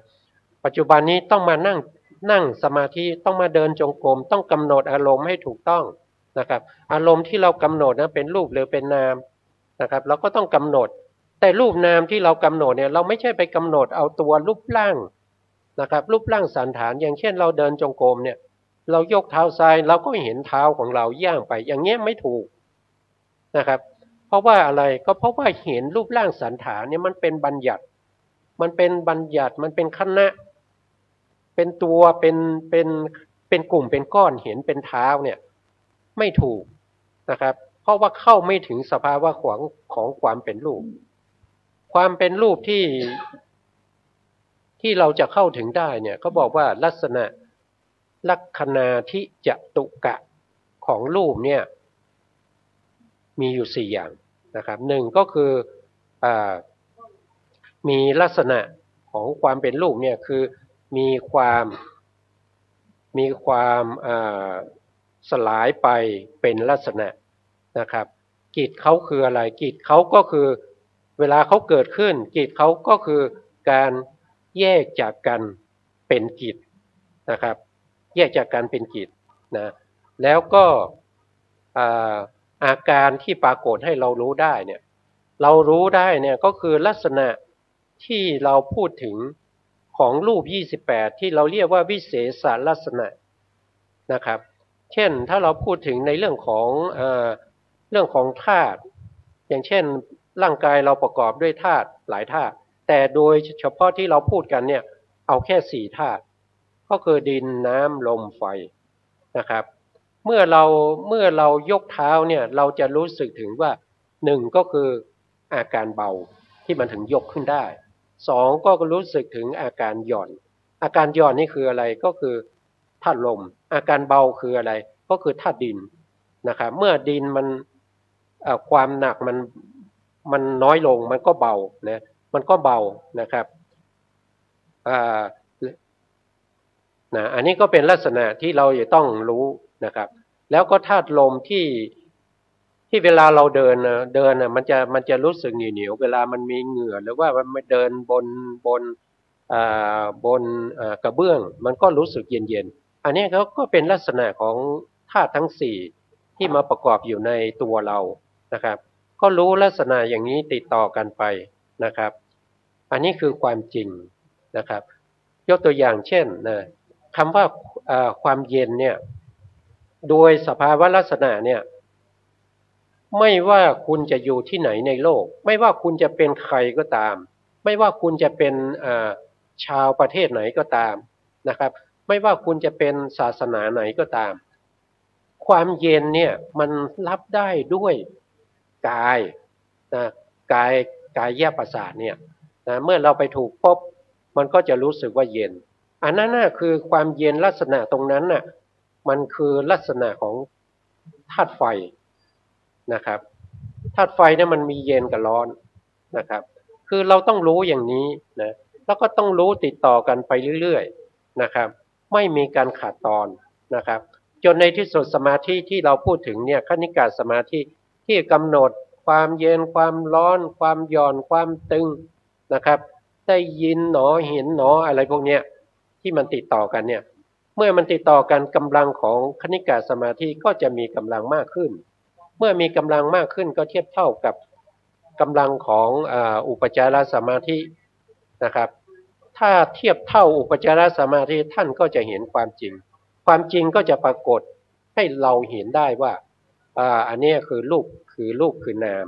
อันนี้คือนามอันนี้คือรูปนะครับเมื่อความจริงปรากฏแล้วเราก็รู้ชัดนะเราก็รู้ชัดในความจริงที่ปรากฏนะครับนั่นแสดงว่าเราได้ญาณที่หนึ่งนะครับที่เราเรียกว่านามรูปปริเฉทญาณนะครับก็จะเป็นลักษณะอย่างนี้นะถ้าเราไม่ผ่านตรงนี้เนี่ยเราอย่าไปคิดถึงความเป็นอนิจจังทุกขังอนัตตาเพราะว่าความเป็นอนิจจังทุกขังอนัตตามันไปอยู่ในญาณที่สามนู่นนะครับเพราะฉะนั้นญาณหนึ่งเรายังไม่ได้แต่เราไปพูดในเรื่องของอนิจจังทุกขังอนัตตาเนี่ยก็แสดงว่าเราพูดโดยการได้ศึกษาเล่าเรียนมาไอ้จิตเราเนี่ยมันไม่ได้ประจักษ์ด้วยความจริงนะครับความจริงมันจะประจักษ์เนี่ยเราต้องปฏิบัติแล้วให้มันปรากฏขึ้นมาให้เราเห็นได้ปัญญาเราเข้าไปเห็นได้แต่ถ้าพูดถึงปกติแล้วเนี่ยความจริงที่ผมว่ามันปรากฏอยู่เสมอแต่เพียงแต่เราไม่มีปัญญาที่จะเข้าไปรู้เข้าไปเห็นเท่านั้นเองนะครับเราต้องใช้วิธีในการปฏิบัติเพื่อให้เข้าไปเห็นเข้าไปรู้ได้นะครับนะเมื่อเราเข้าไปเห็นในเรื่องของรูปนามแล้วเนี่ยเราก็สามารถที่จะปฏิบัติให้มันมีกำลังมากขึ้นเรื่อยๆอันนี้คือธาตุดินอันนี้มีสภาวะความเย็นความร้อนความหย่อนความตึงนะครับการเห็นเฉพาะสีไม่ได้เห็นเป็นรูปร่างสันฐานนะครับไม่ได้เห็นเป็นรูปร่างสันฐานแต่การเห็นเนี่ยสิ่งที่เราเห็นเนี่ยมันจะเป็นสิ่งที่มันไปอยู่ในส่วนนั้นนะครับอย่างที่ผมเห็นท่านดร.บุญอยู่ตอนนี้สีที่ผมเห็นเนี่ยสีคือเป็นสีที่ไปอยู่ที่ท่านดร.บุญใช่ไหมครับเป็นรูปเป็นร่างอย่างเงี้ยที่ผมเห็นเนี่ยอย่างนี้เราก็จะเข้าใจว่าผมเห็นดร.บุญจริงๆแล้วผมเห็นแค่สีนะครับอย่างเช่นธาตุดินเนี่ยเราเห็นได้ไหมในสภาวะของความเป็นธาตุดินความแข็งเนี่ยเราสามารถใช้ตาเห็นได้ไหมมันเห็นไม่ได้ความเย็นเอาใช้ตาเห็นได้ไหมมันก็ไม่ได้นะครับเพราะฉะนั้นตาเนี่ยมันจะเห็นเฉพาะสีนะครับอันนี้คือแต่สีนั้นไปอยู่กับอะไรนะครับไปอยู่กับศาลาเราก็เห็นว่ามันเป็นศาลามันเลยจากความเป็นจริงไปนะครับเพราะฉะนั้นเราจึงปฏิบัติไม่ก้าวหน้าไม่เข้าไปถึงในเรื่องของความเป็นอนิจจังทุกขังอนัตตาได้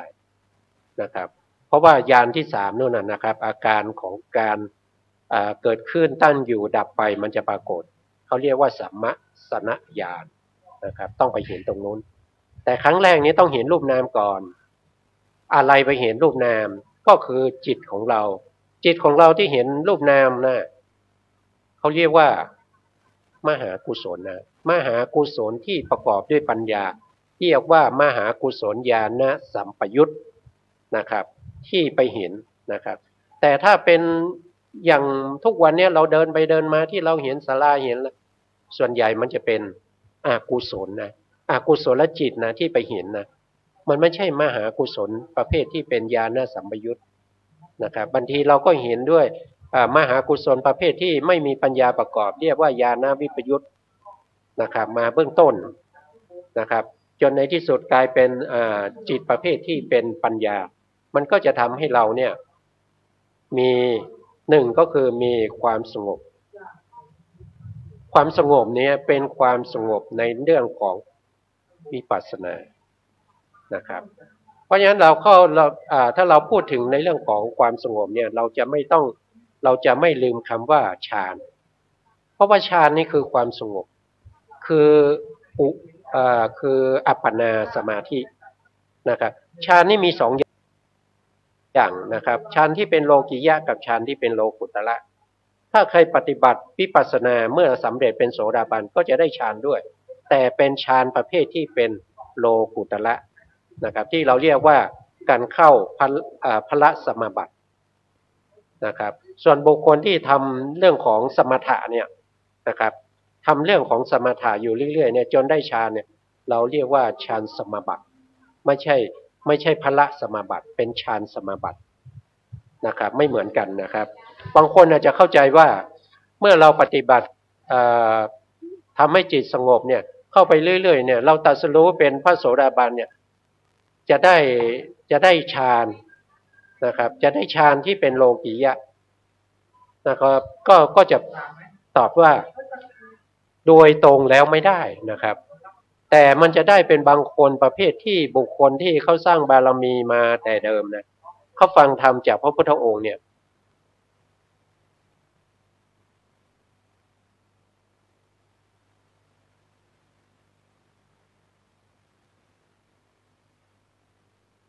เขาสามารถที่จะตรัสรู้ธรรมทั้งโลกิยะและโลกุตระ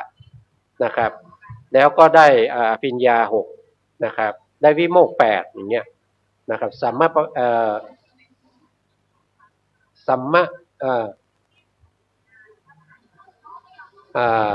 พูดไปพูดมาก็ลืมไปนะขอโทษท่านผู้ฟังด้วยนะครับเขาเรียกว่าเป็นปฏิสัมภิทา4นะครับนะปฏิสัมภิทา4นะครับแต่ปัจจุบันนี้จะไม่มีนะครับประเภทที่เป็นปฏิสัมภิทา4นะครับวิโมกข์8อภิญญา6นะครับจะไม่มีนะครับเพราะว่าได้หลักฐานมาจากทางอัตถกถาของพระสมเด็จนะของพระสมเด็จที่ท่านมรณภาพไปนะในหนังสือที่ท่านเขียนไว้เกี่ยวกับเรื่องของพุทธกิจ45พรรษาท่านเขียนบอกไว้นะครับว่าพระพุทธศาสนาของเราเนี่ยนะครับใน1,000 ปีแรกเนี่ยก็คือหมายถึงแต่พระพุทธเจ้าปารินิพพานก็นับ1ใช่ไหมครับจนมาถึง1,000 ปีเนี่ยในช่วงนี้มีพระอรหันต์ที่เป็นปฏิสัมภิทา4นะครับอภิญญา6นะวิโมกข์8นะครับแต่ถ้าผ่านตรงนี้ไป ใน1,000 ปีที่2นะครับก็คือตั้งแต่พศ1,000จนถึง 2,000เนี่ยเขาบอกว่าไม่จะเหลือเฉพาะพระอรหันต์ประเภทที่ไม่มีฤทธิ์เป็นประเภทที่เป็นสุขวิปัสสกะนี่แสดงว่าไม่ได้ฌานนะครับไม่ได้ฌานนี่หมายถึงฌานทางโลกิยะนะครับไม่มีปฏิสัมภิทา4ไม่มีอภิญญา6ไม่มีวิโมกข์8นะครับนะก็เป็นวิปัสสกะนะต่อมา1,000 ปีที่3เนี่ยเขาบอกว่าพระอรหันต์จะไม่มีแล้วมีเฉพาะพระอนาคามีลงมานะครับในช่วงนี้เราอยู่ใน1,000 ปีที่3นะครับเพราะฉะนั้นบุคคลที่เป็นพระอริยะเนี่ยถ้าว่าตามนี้นะครับก็จะมีเฉพาะบุคคลที่สำเร็จเป็นพระอนาคามีนะครับอนาคามีสกทาคามีแล้วก็โสดาบันยังมีอยู่ในปัจจุบันนะครับแต่ว่าไม่รู้ว่าจะเป็นผู้ใดนะครับไม่รู้ว่าจะเป็นผู้ใดเพราะฉะนั้นใครมาอ้างว่าเป็นพระอรหันต์นะครับเราก็ฟังไว้ก่อนนะครับเราก็อย่าเพิ่งเชื่อนะครับเราต้องรู้ได้ด้วยปัญญาของเราที่เราได้ศึกษามาว่าพระโสดาบันเนี่ยท่านละอะไรได้บ้าง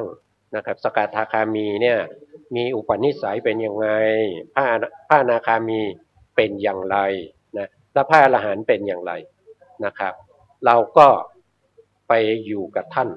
นะไปเป็นศิษย์ท่านเป็นพระอรหันต์ท่านบอกต้องใช้เวลาในการที่จะดูว่าท่านเป็นพระอรหันต์จริงหรือเปล่าอันนี้ก็ถ้าทำอย่างนี้นะก็ขอเตือนว่าถ้าท่านเป็นพระอรหันต์จริงนะครับเราก็จะได้อะไรรู้ไหมครับถ้าไม่ไปขอขมาก็จะตกนรกนะครับตกนรกนะครับเพราะว่าไปค คล้ายๆว่าไปจ้องจับผิดนะพระอรหันต์แต่ถ้าท่านไม่เป็นอะไรเลยนะครับถ้าท่านไม่เป็นอะไรเลยเราก็สุขสบายเราก็จับได้ว่ามีพระอรหันต์ปลอมท่านไปไหนท่านไปนรกแต่เราไปสุคตินะครับอันนี้ก็เป็นเรื่องที่น่าคุยกันนะครับว่าเรื่องของผมขอใช้เวลานิดหนึ่งนะครับผมอ่านในพระสูตรนะพระสูตรที่อยู่ในมัชฌิมานิกายในสูตรแรกในเล่มที่17หรือ18นี่แหละเขาพูดถึงเรื่องของสูตรที่ว่าสีหาหน้าสูตรคือการบรรลือสีหาหน้านะครับเพราะว่าในสมัยพุทธกาลเนี่ยมีบุคคลที่เป็นนอกศาสนาเช่นพวกเดรัจฉีปริพาชกพวกมิจฉาทิฏฐิทั้งหลายก่อนที่พระพุทธเจ้าจะอุบัติเนี่ยพวกนี้เขาจะมีลาภสักการะเยอะนะครับพอพระพุทธเจ้าอุบัติขึ้นมาพบลาภสักการะของพวกเดรัจฉีทั้งหลายก็ลดลงไม่มีใครกราบไหว้ไม่มีใครให้ลาภนะครับเขาก็เลยไปเป่าประกาศว่าศาสนาพุทธกับศาสนาของเรามีอะไรที่แตกต่างกันนะท่านมีพระพุทธเจ้าเป็นศาสดาท่านมีศรัทธาในพระพุทธเจ้าเราก็มีศรัทธาในศาสดาของเรานะครับเรามีศาสดาอะไรนิคนนาถบุตรใช่ไหมครับเรามีศาสดาอาชิตกัมพลเกษกัมพลใช่ไหมครับมันก็เหมือนกันไม่แตกต่างกันคุณมีคำสั่งสอนคุณปฏิบัติตามคำสั่งสอนปฏิบัติตามศีลของคุณผมก็มีศีลของผมใช่ไหมครับแล้วมันจะต่างกันตรงไหนนะครับแล้วก็มีข้อหนึ่งนะครับผมจำไม่ได้ว่ามันมีอยู่3ข้อนะครับมีศาสดามีคำสั่งสอนนะครับเขาก็มาโฆษณามีการสมัยนี้ก็น่าจะลงโฆษณาติดป้ายประกาศลงทีวีลงวิทยุนะครับว่าศาสนาของผมเนี่ยไม่แตกต่างกับศาสนาพุทธนะครับพระพุทธองค์ก็เลยบอกให้ภิกษุทั้งหลายว่าถ้าใครนะครับที่มากล่าวอย่างนี้เนี่ยให้ท่านทั้งหลายเนี่ยจงช่วยกันนะครับในการบรรลือสีหนาบอกว่าศาสนาพุทธเนี่ยที่เป็นศาสนาได้เพราะมีบุคคล12ประเภทนะครับ12ประเภทคืออะไรก็คือ1ก็คือบุคคลที่ปฏิบัติเพื่อความเป็นโสดาบันคนที่1นะปฏิบัติเพื่อความเป็นโสดาบันศาสนาของคุณมีไหมศาสนาเชนเนี่ยมีไหมปรารถนาที่ปฏิบัติแล้วเพื่อจะให้ได้โสดาบันนี่มีไหมถ้าพูดโดยตรงเนี่ยก็จะบอกว่าไม่มีนะครับแต่ถ้าพูดคนไม่ใช่บัณฑิตว่ามีแต่ว่าข้อปฏิบัติอาจจะไม่ใช่เป็นโสดาบันอาจจะปฏิบัติในเรื่องของศีลความเป็นศีลที่จะเป็นโคศีลสุนัขศีลอย่างเนี้ยนะเขาก็ปฏิบัติไปอย่างเนี้ยอันนี้มันเป็นมิจฉาทิฏฐินะครับมันไม่ใช่ปฏิบัติเพื่อความเป็นโสดาบันนะครับส่วนคนที่ปฏิบัติเป็นโสดาบันเนี่ยก็คือบุคคลที่เราพูดถึงเมื่อกี้นะครับที่กำหนดในเรื่องของรูปนามเข้าใจในเรื่องของรูปนามตามความเป็นจริงนะครับอันนี้คนที่1คนที่2เนี่ยก็คือบุคคลที่ตรัสรู้เป็นโสดาบันนะครับในศาสนาของท่านมีไหมนะครับมันมีเฉพาะในพุทธศาสนาเท่านั้นคนที่เป็นโสดาปัตติผลมีไหมไม่มีนะคนที่ปฏิบัติเพื่อความเป็นสกทาคามีมีไหมไม่มีนะถ้ามีแล้วคนไหนปฏิบัติอย่างไรนะครับปฏิบัติในเรื่องของศีลประเภทที่ทำเป็นโคไม่ใส่เสื้อผ้านะครับอย่างนั้นมันไม่ใช่หนทางไปสู่ความเป็นอริยบุคคลนะครับเพราะฉะนั้นก็จะมีอยู่12นะโสดาบันนะปฏิบัติเพื่อความเป็นโสดาบัน1นะเป็นโสดาบันโสดาปัตติมรรค1นะครับโสดาปัตติผล1แล้วก็สก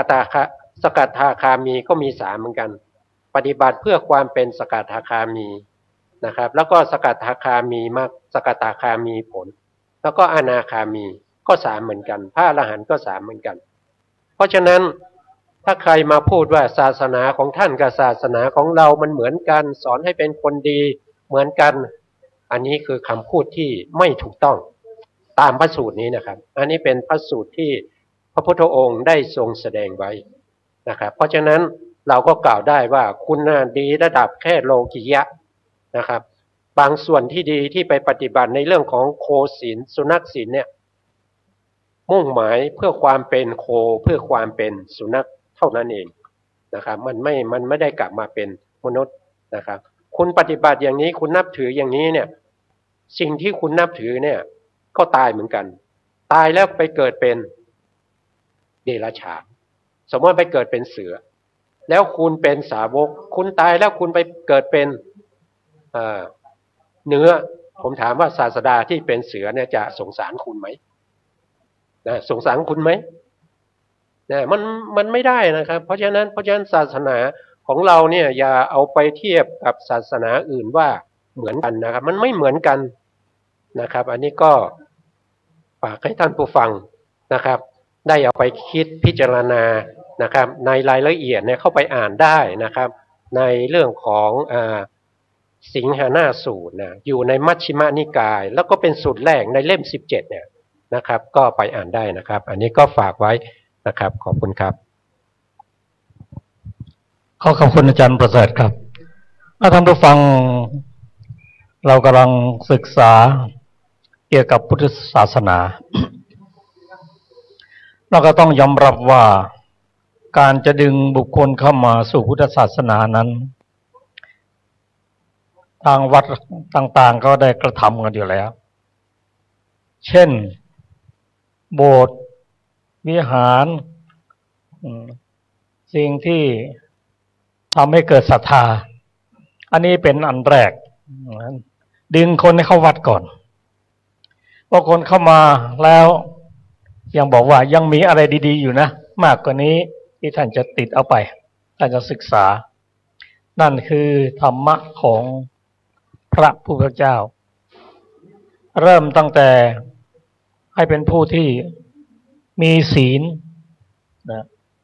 อย่างน้อยที่สุดก็ศีล5เมื่อมีศีลแล้วก็ฝึกจิตทำจิตให้เป็นทำจิตให้ตั้งมั่นพร้อมด้วยสติและสัมปชัญญะนี่ก็เป็นส่วนของด้านสมถะ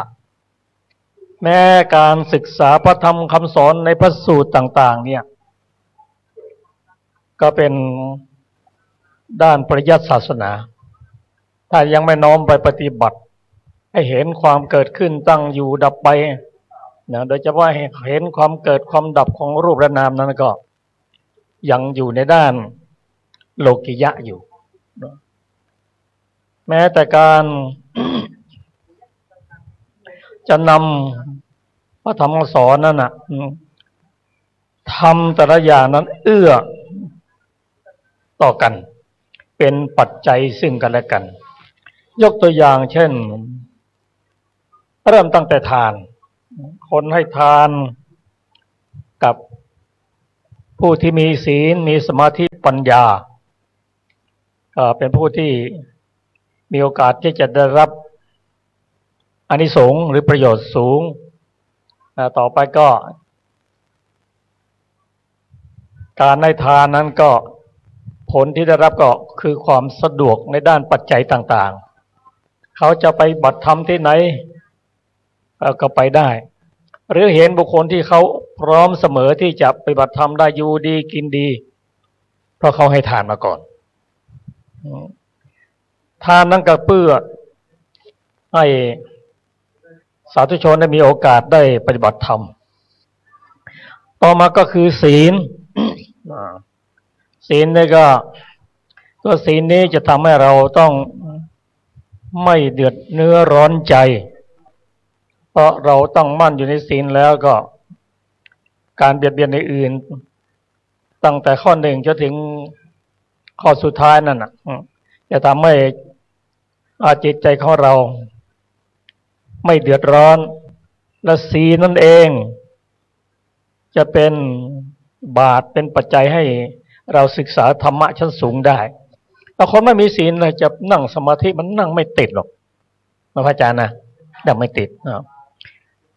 พอมีศีลดีด้านสมาธิก็เข้าได้เร็วพอจิตใจตั้งมั่นในด้านสมาธิในของพุทธศาสนานั้น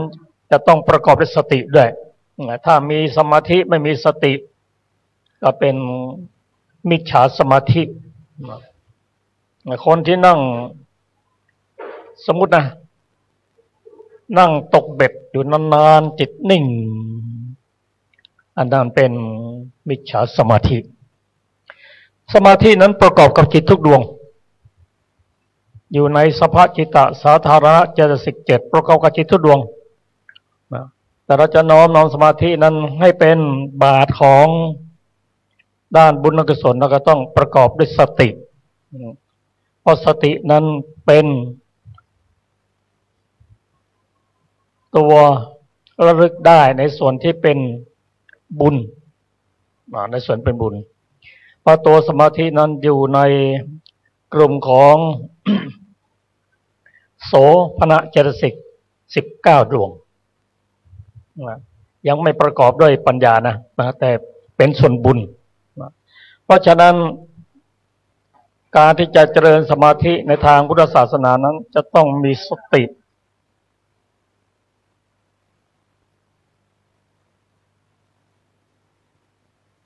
ระลึกรู้อยู่เสมอมีสัมปชัญญะแล้วก็ศีลและสมาธิที่ประกอบด้วยสติสัมปชัญญะนั้นพัฒนาขึ้นก็จะเป็นเหตุปัจจัยให้ปัญญาเกิดขึ้นเพราะว่าสมาธิเป็นเหตุใกล้ของปัญญาปัญญาก็อย่างหนึ่งสมาธิก็อย่างหนึ่งศีลก็อย่างหนึ่งคนละอย่างกันแต่ทำงานร่วมกันเป็นสมังคีถ้าเราได้เข้าใจอย่างนี้นะครับแล้วก็น้อมนำมาปฏิบัติธรรมเริ่มจากเราให้ทานไปด้วยรักษาศีลไปด้วยนั่งสมาธิไปด้วยถ้าจิตใจเรานิ่งพร้อมแล้วก็มันพัฒนาอย่างนั้นปัญญาก็ต้องตามมาอย่างแน่นอนเพราะอะไร เพราะผู้มีศีล มีปัญญาไหมคนมีศีลก็มีปัญญามีสมาธิไหมมีแต่เป็นระดับรองจากศีลศีลเป็นประธานเนี่ยเรานั่งสมาธินั้นเมื่อนั่งแล้วก็ได้ถึงจิตเรานิ่งแล้วก็ทำว่ามีปัญญาไหมมีศีลไหมมีก็ทุกสิ่งทุกอย่างเขาทำงานร่วมกันเป็นสมังคีก็ดังที่มีอยู่ในวิสุทธิมรรคในศีลนิเทศหรือสมาธินิเทศท่านกล่าวไว้ว่าที่ไหนไม่มีฌานที่นั่นไม่มีปัญญา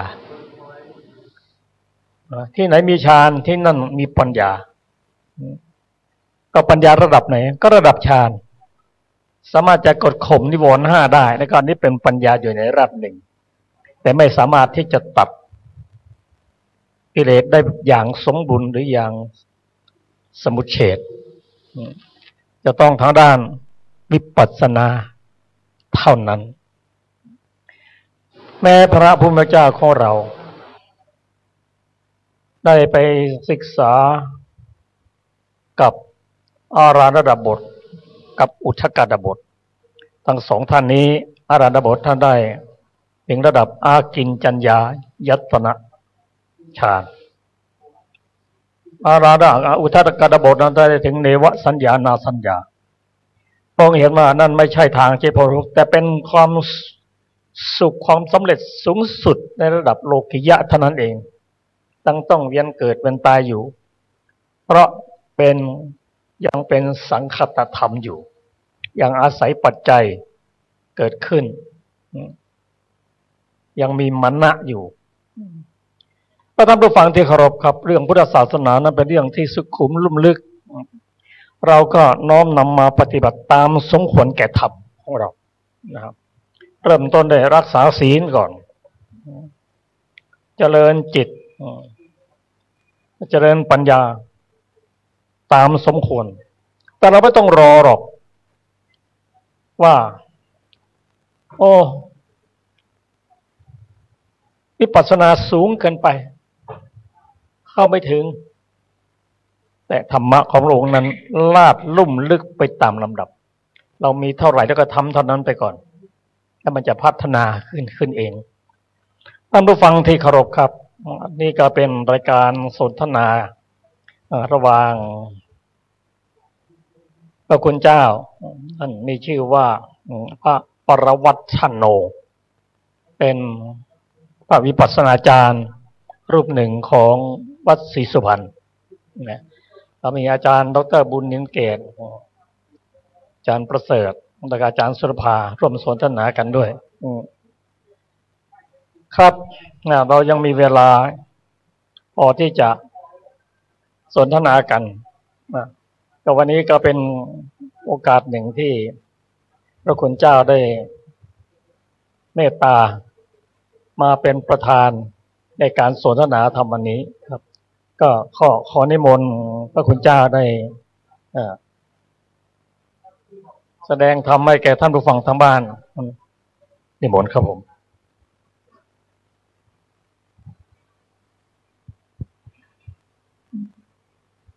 เจริญพรนะครับท่านผู้อาวุโสทุกท่านนะครับวันนี้ก็เป็นต้องบอกอีกครั้งหนึ่งเป็นวันที่ปิติมากจะได้รับการแลกเปลี่ยนความรู้ลุ่มลึกจากทั้งอาจารย์ทุกๆคนก่อนที่จะจบอาตมาขอเสนอธรรมในความประสบการณ์ของอาตมาเนาะอาตมาเคยคิดว่าพระศาสนาที่องค์สัมมาสัมพุทธพระพุทธเจ้าพระองค์ท่านเนี่ยได้ตรัสรู้เนี่ยส่วนหนึ่งเนี่ยในความรู้ลึกจริงๆก็คือโอสถทิพย์คำว่าโอสถทิพย์เนี่ยอาตมาเคยไปให้คำบรรยายให้กับคนต่างชาติน่ะให้เข้าใจก่อนว่าเ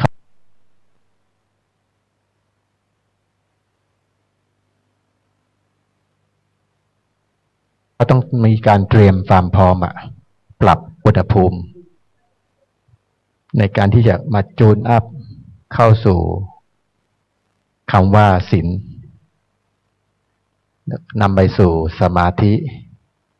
หรือปัญญาเดี๋ยวก็ wisdom ได้เนี่ย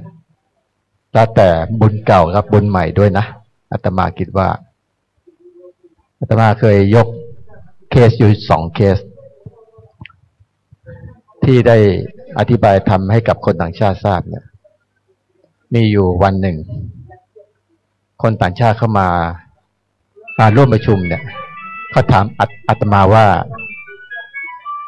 เขาเนี่ยมีความรู้สึกว่าตั้งแต่ตื่นนอนเนี่ยลืมตาแล้วมาใช้ชีวิตประจำวันเนี่ยเหมือนกับมีคนตามมาฆ่าเขาท่านอาจารย์เหมือนคนที่จะตามมาฆ่าเขาตลอดเวลาเขากลัวเขาหนีเท่าไหร่หนีไปประเทศนู้นประเทศนี้เขาก็ตามไปฆ่าอาตมาคิดว่าจะเอายังไงดีจะเอาหลักธรรมข้อไหนอาตมาก็รู้ในเสี้ยวส่วนเล็กน้อยเท่านั้นแต่เนื่องจากอาตมาเรียนทางด้านแขนงของหมอยาหมอนวดหมอรักษาหมอเอ็นและหมอวิชาความรู้ของปู่ชีวกเนี่ยสืบทอดมาจากพ่อแม่55 ปีก็มีอยู่ว่าเอาแบบนี้สิถ้าหากท่านคิดว่า มีคนที่ตามฆ่าท่านเนี่ยเขาชื่ออะไรล่ะถามเขาก่อนที่จะฆ่าท่านแล้วทำไมถึงฆ่าท่านล่ะเขาตอบว่าคนละรูปร่างนี่จะมาฆ่าเพื่ออะไรเลยอาตมาเลยบอกว่าเอาแบบนี้ให้เขาตามมาฆ่าตอนนี้อาตมาไปแจ้งตำรวจละจับเขาได้ละจับอยู่ละเข้าไปในกรงขังละเขารู้สึกว่าเขาสบายใจมีคนจับคนเนี้ยไปขังคุกละตอนที่อาตมาเป็นฆราวาสนะไม่ผิดศีลเท่าไหร่เนาะจับได้ละพอบอกจับได้อาตมาไปถามเขาว่าทำไมเขาตามมาที่นี่เพราะชาติก่อนเนี่ยเราเนี่ยไปทำไม่ดีไปขังเขาโดยที่เขาก็ไม่ได้ผิดอะไรไปขังเขาแบบเนี้ยกรรมเวรเขาตามมาถึงชาตินี้อันนี้คือว่าเขาเรียกว่ากามาคือกรรมชั่วที่ติดตัวมาถึงอดีตแต่มาถึงปัจจุบันเนี่ยจับได้ละพอจับได้แล้วก็จิตเขานิ่งเขาพร้อมที่จะรับศีลละโอเคศีล5มีอะไรก็ว่าไปพอได้รับศีลสมาธิก็บังเกิดนิดก็มานั่งพอนั่งไปนั่งมาเขาบอกเขารู้ละเป็นยังไงอันนี้เคสหนึ่งอีกเคสหนึ่งเวทีเป็นเดียวกันเนี่ยมีหัวหมอเขาถามอาตมาว่าฟังให้ดีนะพระพุทธเจ้าศึกเมื่อไหร่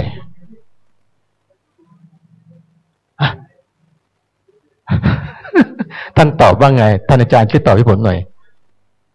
ขอทวนอีกครั้งเขาถามอาตมาว่าถามจริงๆเนี่ยพระพุทธเจ้าเราเนี่ยจะศึกเมื่อไหร่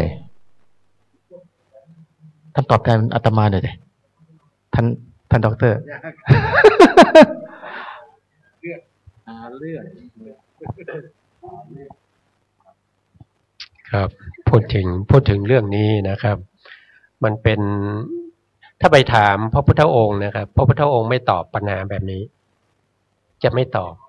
เพราะเป็นปัญหาที่มันไม่เขาพูดว่ามันไม่ใช่ความเป็นจริงใช่ไหมครับอย่างพระพุทธเจ้าเนี่ยท่าน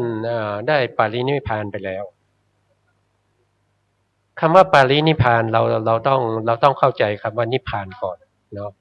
นิพพานเนี่ยเป็นสภาวะธรรมอย่างหนึ่งนะครับที่จัดอยู่ในเรื่องของนามธรรมนะแล้วสภาวะธรรมอันเป็นนิพพานเนี่ยเขาจะมีลักษณะที่เรียกว่าไตรลักษณ์เนี่ยอยู่เพียงหนึ่งนะครับไม่มีสามถ้าเป็นสังขารธรรมเนี่ยมันจะมีอนิจจังทุกขังอนัตตาแต่นิพพานเนี่ยมันจะมีลักษณะอย่างนี้หนึ่งคือเป็นนิจจังเที่ยงแท้แน่นอนอันที่สองคือเป็นสุขนะครับอันที่สามคือเป็นอนัตตานะครับ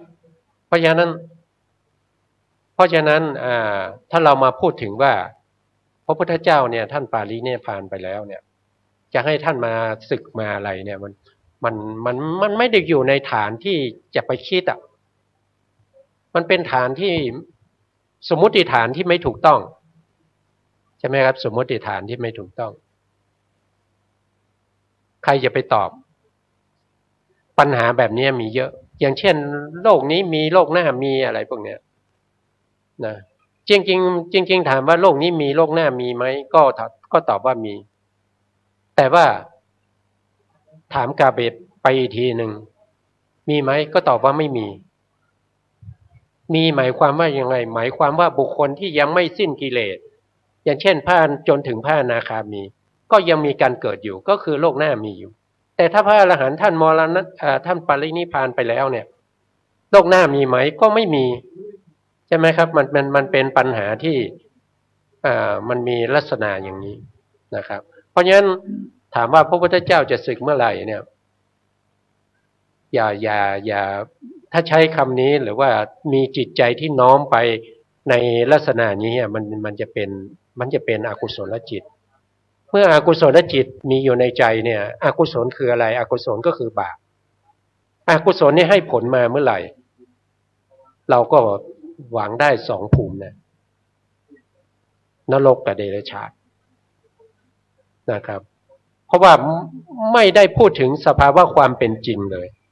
เอาสภาวะความสมมุตินี่มาพูดเพราะความสมมุติเนี่ยมันเป็นสิ่งที่ไม่มีมันไม่มีอยู่แล้วแล้วยังจะไปทำให้มันเป็นอย่างนี้เป็นอย่างนั้นมันไม่เป็นได้ยังไงใช่ไหมครับความสมมุติมันเป็นสิ่งเรื่องสมมุติขึ้นมามันไม่มีจริงอย่างเช่นความร้อนความเย็นเนี่ยมันมีจริงมันสัมผัสได้ใช่ไหมครับแต่ชื่ออย่างเช่นประเสริฐเนี่ยมันเป็นสมมุติใช่ไหมครับพวกนี้ผมไม่พอใจผมก็ไปเปลี่ยนชื่อได้เปลี่ยนเป็นคันชิตดีไหมเนี่ยผมก็เปลี่ยนชื่อได้มันเป็นแค่สมมุติแต่ที่ท่านถามเนี่ยซึ่งไปถามกับบุคคลที่มีอะไรเขาเรียกว่าเป็นบุคคลเป็นเอกเนาะเป็นเอกบุคคล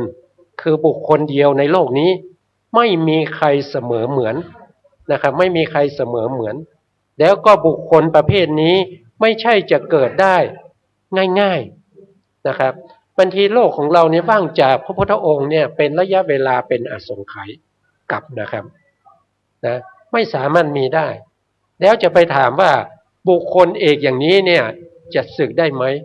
มันเป็นคำถามที่ไม่ถูกต้องนะครับเป็นคำถามที่ไม่ถูกต้องเป็นคำถามที่ยืนอยู่บนความไม่เป็นจริงเพราะฉะนั้นคำถามนี้ไม่ขอตอบครับ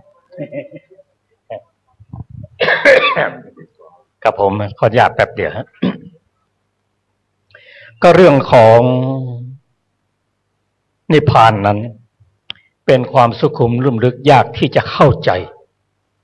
ก็ในพระสูตรก็อธิบายว่าครั้งหนึ่งนะเต่าเดินอยู่บนบกแล้วก็ลงไปในน้ำปลาที่เป็นเพื่อนกับเต่าก็ถามว่าท่านเต่าท่านไปไหนมา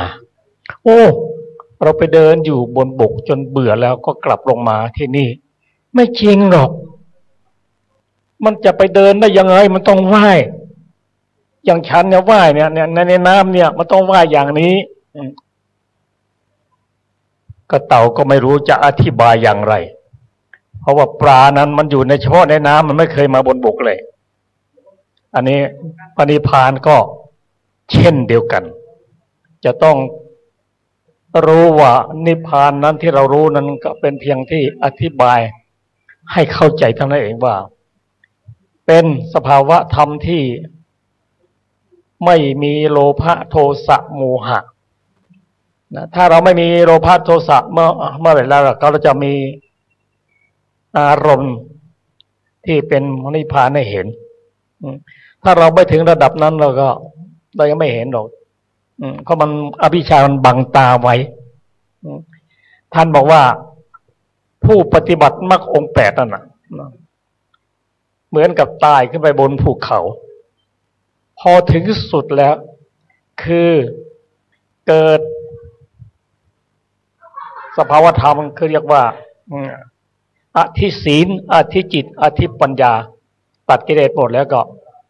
มันสว่างมันเห็นหมดแล้วนะดังที่ว่าที่ท่านกล่าวว่าพรหมจรรย์อยู่จบแล้วการเวียนเกิดเวียนตายไม่มีสำหรับเราแล้วมันมีคำถามเหมือนกันนะในพระสูตรนะคำถามที่ไม่เข้าท่ามีเหมือนกันถามว่าพระพุทธเจ้าท่านนิพพานนั้นท่านไปอยู่ไหนพระอรหันต์นิพพานนั้นไปไหนคือคนยังไม่เข้าใจก็เป็นอย่างนั้นแหละนะครับท่านนี้เพิ่มเติมครับนิมนต์ครับต่อนิดหนึ่งกับคนที่ถามว่าพระพุทธเจ้าจะสึกเมื่อไหร่ผมตอบในแน่บอกอาตมาเป็นชาวพุทธรักษาหน้าผมตอบว่าเป็นเรื่องส่วนตัวของพระพุทธเจ้า ขอให้อาตมากลับไปประเทศไทยไปที่วัดจะถามพระพุทธเจ้าอยู่ในวัดว่า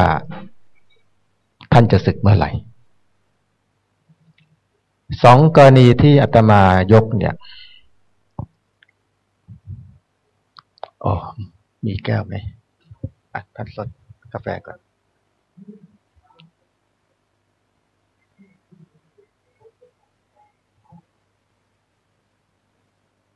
ก็เหมือนกับน้ำ2 แก้วนี่แหละน้ำแก้วหนึ่งของอาตมาคือน้ำครึ่งแก้ว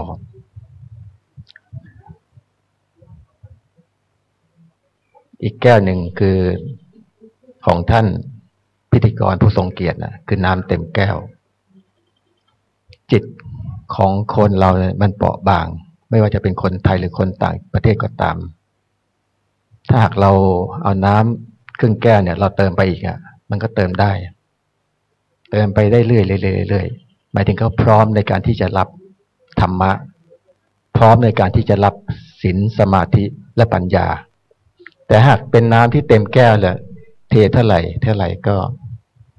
ไม่ได้ล้นปริ่นออกมาก็ต้องใช้เวลาก็เหมือนกับสองคนเนี่ยสภาพจิตเขาไม่ปกติไม่ได้จิตปกติเพราะนั้นเราถ้าหากเราบอกว่าทำให้จิตใจเขาบอกโอเคไม่มีปัญหาละที่เขาบอกพระพุทธเจ้าจะอะไรนะจะสึกเมื่อไหร่เนี่ยชาวพุทธบอกโอ้โหเราโกรธอ่ะพูดนี้ดูถูกเราเนี่ยแต่ถ้าเราเก็บอารมณ์ของเราเนี่ยเราเอาใจสู้เสือเนี่ยและอธิบายโดยใช้เขาเรียกว่ากุศโลบายเนี่ยเอามาใช้เขาก็มีการเบาขึ้นมาความทุกข์เขาก็ไม่มีเขาพร้อมที่จะรับธรรมะของพวกเราได้ต่อไปนะครับอันนี้อาตมาก็ขอใช้ธรรมชาติเอาเป็นส่วนหนึ่งของเขาเรียกว่าโอสถทิพย์ต่อไปให้กับใช้กับคนต่างชาติหรือว่าคนไทยของเราเนี่ยเพื่อที่เราจะได้จะลงสืบสานพระพุทธศาสนาให้นานเท่านานเจริญพรขอเชิญอาจารย์ทศบุญนินเกตครับผม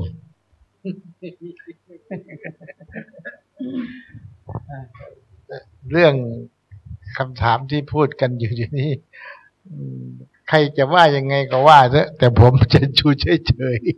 ๆเพราะคิดว่า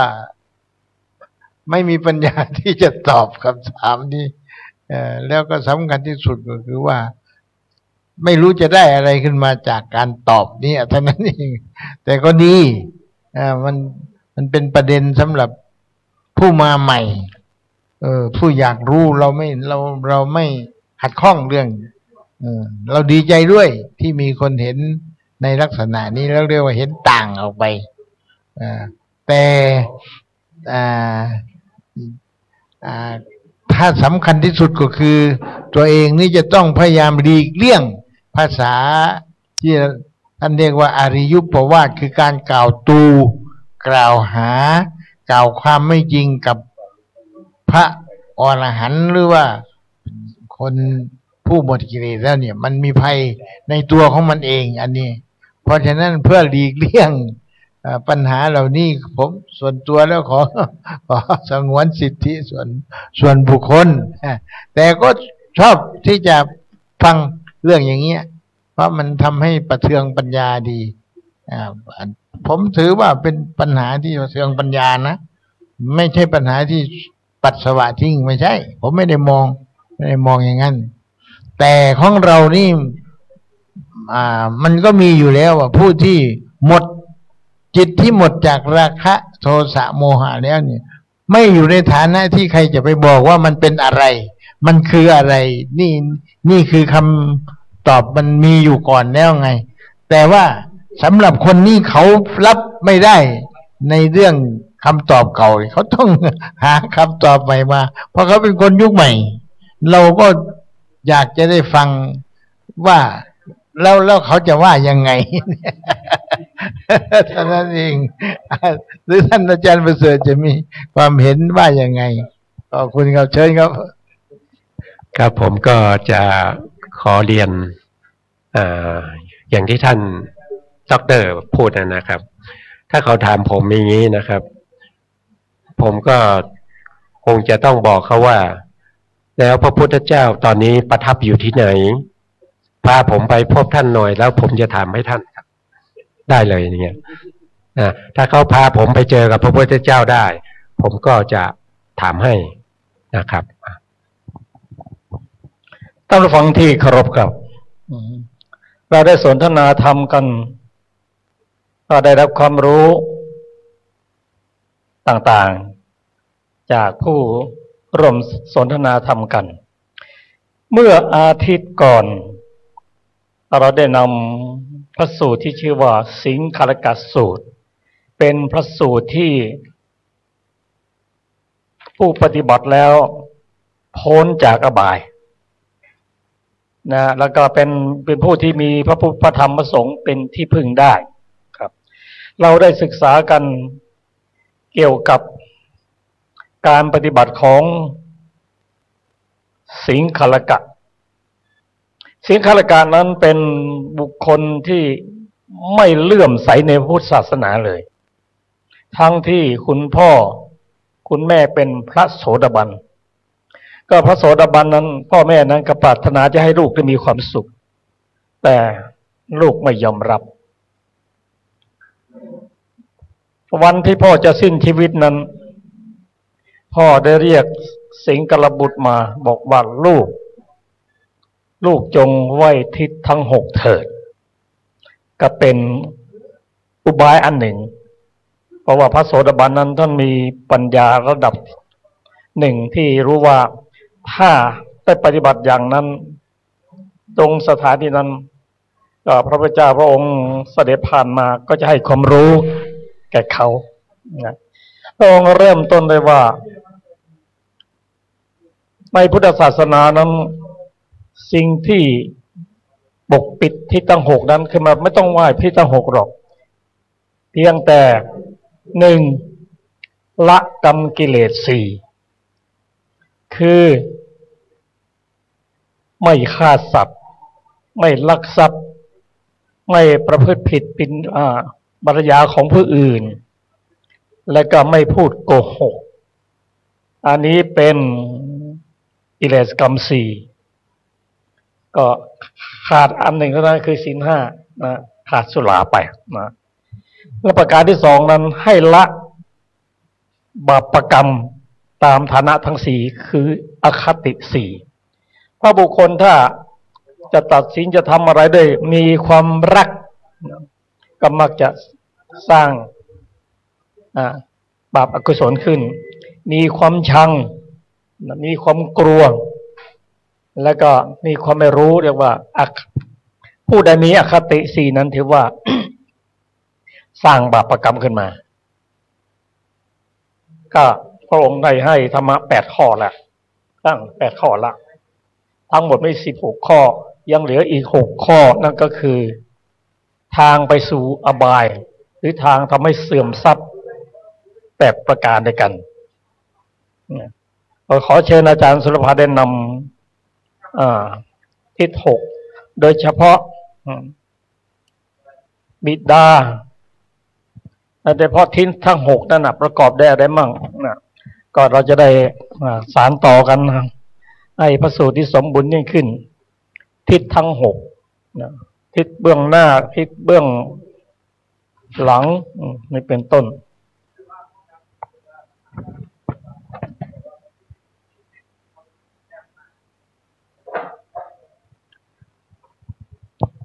สำหรับการแสดงทิศทั้ง6ที่คนนอบน้อมนั้นพระองค์ตรัสเป็นต้นว่าดูก่อนข้าฤหับดีบุตรก็อริสาวกเป็นผู้ปกปิดทิศทั้ง6นั้นอย่างไรก็ขอเชิญอาจารย์สุรภานำส่วนนี้มา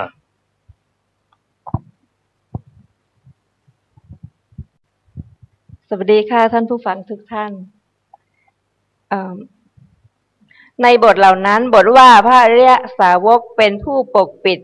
ทิศทั้ง6ความว่าพระผู้มีพระภาคเจ้าทรงอยู่อย่างที่ภัยอัน มาจากทิศทั้งหกย่อมไม่มาถึงเป็นแดนเกษมปราศจากภัยจึงตรัสว่าอริยสาวกเป็นผู้ปกปิดทิศทั้งหกดังนี้ในบททั้งหลายเป็นต้นว่าพึงทราบว่ามารดาบิดาเป็นทิศเบื้องหน้าดังนี้คือพึงทราบว่ามารดาบิดาเป็นทิศเบื้องหน้าเพราะเป็นผู้มีอุปการะก่อนอาจารย์เป็นทิศเบื้องขวาเพราะเป็นผู้ควรแก่ทักษิณาบุตรภรรยาเป็นทิศเบื้องหลังด้วยสามารถติดตามมาข้างหลังมิตรสหายเป็นทิศเบื้องซ้ายเพราะแม้กุลบุตรนั้นอาศัยมิตรและสหายจึงข้ามพ้นทุกข์พิเศษนั้นๆทาสและกรรมกรเป็นทิศเบื้องต่ำด้วยสามารถตั้งอยู่ณแทบเท้าสมณพราหมณ์เป็นทิศเบื้องบนเพราะความเป็นผู้ตั้งอยู่ในเบื้องบนด้วยคุณธรรมทั้งหลายบทว่าท่านเลี้ยงเรามาเราจักเลี้ยงท่านตอบความว่าเราอันบิดามารดาให้ดื่มน้ำนมยังมือและเท้าให้เจริญดูดน้ำมูกให้อาบน้ำตกแต่งให้เลี้ยงดูและประคับประคองเราจักเลี้ยงมารดาบิดาเหล่านั้นผู้แก่เฒ่าด้วยการล้างเท้าอาบน้ำให้ข้าวต้มและข้าวสวยเป็นต้นบทว่าเราจักทำกิจของมารดาบิดาความว่าเราจักเว้นการงานของตนไปทำกิจที่เกิดขึ้นในราชสำนักเป็นต้นแก่มารดาบิดาบทว่าเราจักดำรงวงตระกูลความว่าบุตรไม่ทำให้นาวัตถุเงินและทองเป็นต้นอันเป็นของมารดาบิดาให้พินาศแม้รักษาอยู่ก็ชื่อว่าดำรงวงตระกูล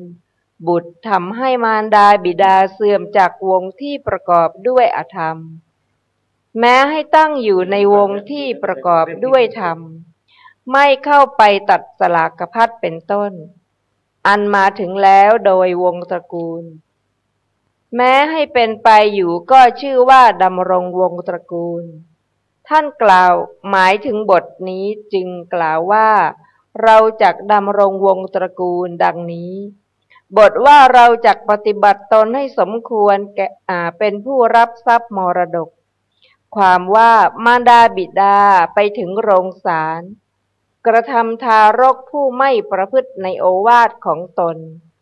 ผู้ปฏิบัติผิดมิให้ถือว่าเป็นบุตรเหล่านั้นก็เป็นผู้ไม่สมควรรับมรดกแต่มารดาบิดาย่อมกระทำทารกผู้ประพฤติในโอวาทให้เป็นเจ้าของทรัพย์อันมีอยู่ในตระกูลท่านกล่าวว่าเราจักปฏิบัติตนให้เป็นผู้สมควรรับมรดกด้วยประสงค์ว่าเราจักประพฤติอย่างนี้ดังนี้บทว่าเมื่อท่านล่วงลับไปแล้วจักทำบุญอุทิศให้ท่านความว่าเราจักทำทานแผ่ส่วนบุญให้แก่ท่านเหล่านั้นแล้วจักเพิ่มทานอุทิศให้ตั้งแต่วันที่3บทว่ามารดาบิดาห้ามบุตรจากความชั่วความว่ามารดาบิดากล่าวถึงโทษอันเป็นไปในปัจจุบันและพบหน้าของปาณาติบาตเป็นต้นแล้วห้ามว่าลูกเอ๋ยเจ้าอย่าทำกรรมเห็นปานนั้นเลยดังนี้ติเตียนบุตรที่ทำแล้วบทว่าให้ตั้งอยู่ในความดีความว่ามารดาบิดาแม้ให้สินจ้างเหมือนอนาถบิณฑิกเศรษฐีก็ยังให้บุตรตั้งอยู่ในการสมาทานศีลเป็นต้นบทว่าให้เรียนศิลปะความว่ามารดาบิดารู้ความที่บุตรตั้งอยู่ในโอวาทของตนแล้วยังบุตรให้ศึกษาศิลปะมีการคำนวณชั้นยอดเป็นต้นอันไปตามวงตระกูลบทว่าหาภรรยาที่สมควรให้คือสมควรด้วยตระกูลศีลและรูปเป็นต้นบทว่ามอบทรัพย์ให้ในสมัยความว่าให้ทรัพย์ในสมัยในบทนั้นสมัย2อย่างคือนิจสมัย1กาลสมัย1มารดาบิดาให้ด้วยคำว่าเจ้าจงกระวีกระวาดถือเอาสิ่งที่ควรถือเอานี้ นี้จงเป็นรายจ่ายของเจ้า เจ้าจงทำกุศลด้วยรายจ่ายนี้ ดังนี้ชื่อว่าให้ในนิจสมัยให้เป็นนิจมารดาบิดาย่อมให้ในสมัยตัดจุกแต่งงานเป็นต้นชื่อว่าให้ในกาลสมัยอีกอย่างหนึ่งมารดาบิดาแม้ให้ด้วยคำว่าเจ้าจงทำกุศลด้วยทรัพย์นี้แก่บุตรผู้นอนบนเตียงมรณะในครั้งสุดท้ายก็ชื่อว่าให้ในสมัยบทว่าทิศเบื้องหน้านั้นอันบุตรปกปิดแล้วความว่าทิศเบื้องหน้าอันบุตรปกปิดแล้วโดยที่ภัยพึงมาจากทิศเบื้องหน้าย่อมไม่มาถึงก็ถ้าบุตรทั้งหลายพึงเป็นผู้ปฏิบัติผิดมารดาบิดาเป็นผู้ปฏิบัติชอบด้วยการเลี้ยงดูเป็นต้นตั้งแต่ยังเป็นหนุ่มทารกเหล่านั้นเป็นผู้ไม่สมควรแก่มารดาบิดาเพราะฉะนั้นภัยนั้นพึงมาถึงบุตรทั้งหลายเป็นผู้ปฏิบัติชอบมารดาบิดาเป็นผู้ปฏิบัติผิดมารดาบิดาก็ไม่สมควรแก่บุตรทั้งหลายดังนั้นภัยนี้พึงมาถึงเมื่อทั้งสองปฏิบัติผิดก็มีภัยทั้งสองอย่าง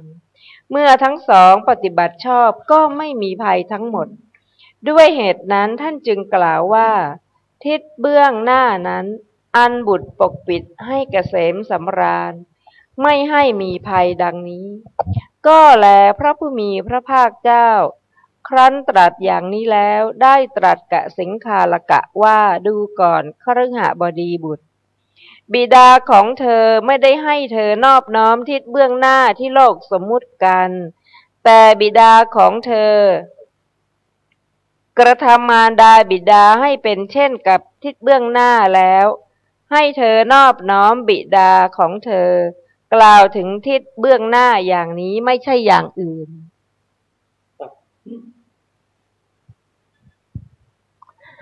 ขอบคุณอาจารย์สุรภาครับก็ทิศทั้ง6ในแนวทางการสอนของพุทธศาสนายังไม่จบแต่จบลงด้วยเวลาก็ขอนมัสการขอบคุณพระคุณเจ้าพระปรวัตถโนแห่งวัดศรีสุพรรณและก็ขอขอบคุณท่านผู้ฟังทุกทางบ้านทุกท่านที่ได้รับฟังรายการนี้ขอขอบคุณทางสถานีวิทยุเพื่อการศึกษาพระพุทธศาสนาและวัฒนธรรมและขอขอบคุณผู้ร่วมรายการทุกท่านครับพบกันในวัน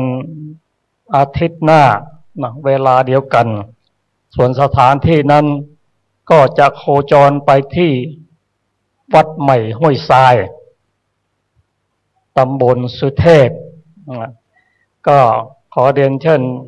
เพื่อฟังได้ติดตามรับฟังในโอกาสต่อไปสำหรับวันนี้ขอขอบพระคุณทุกท่านครับและขอนิมนต์ท่านได้นำกราบบูชาพระรัตนตรัย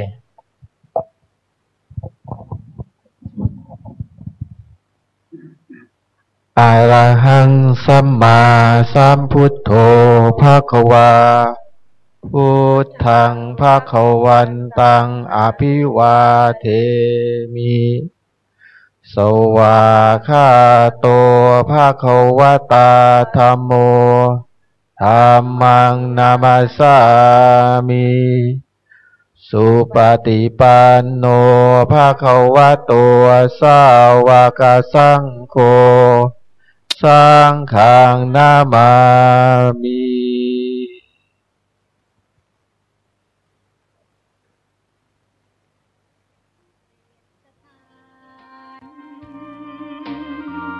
เหมือนทิพย์วิมานของหมู่ประชา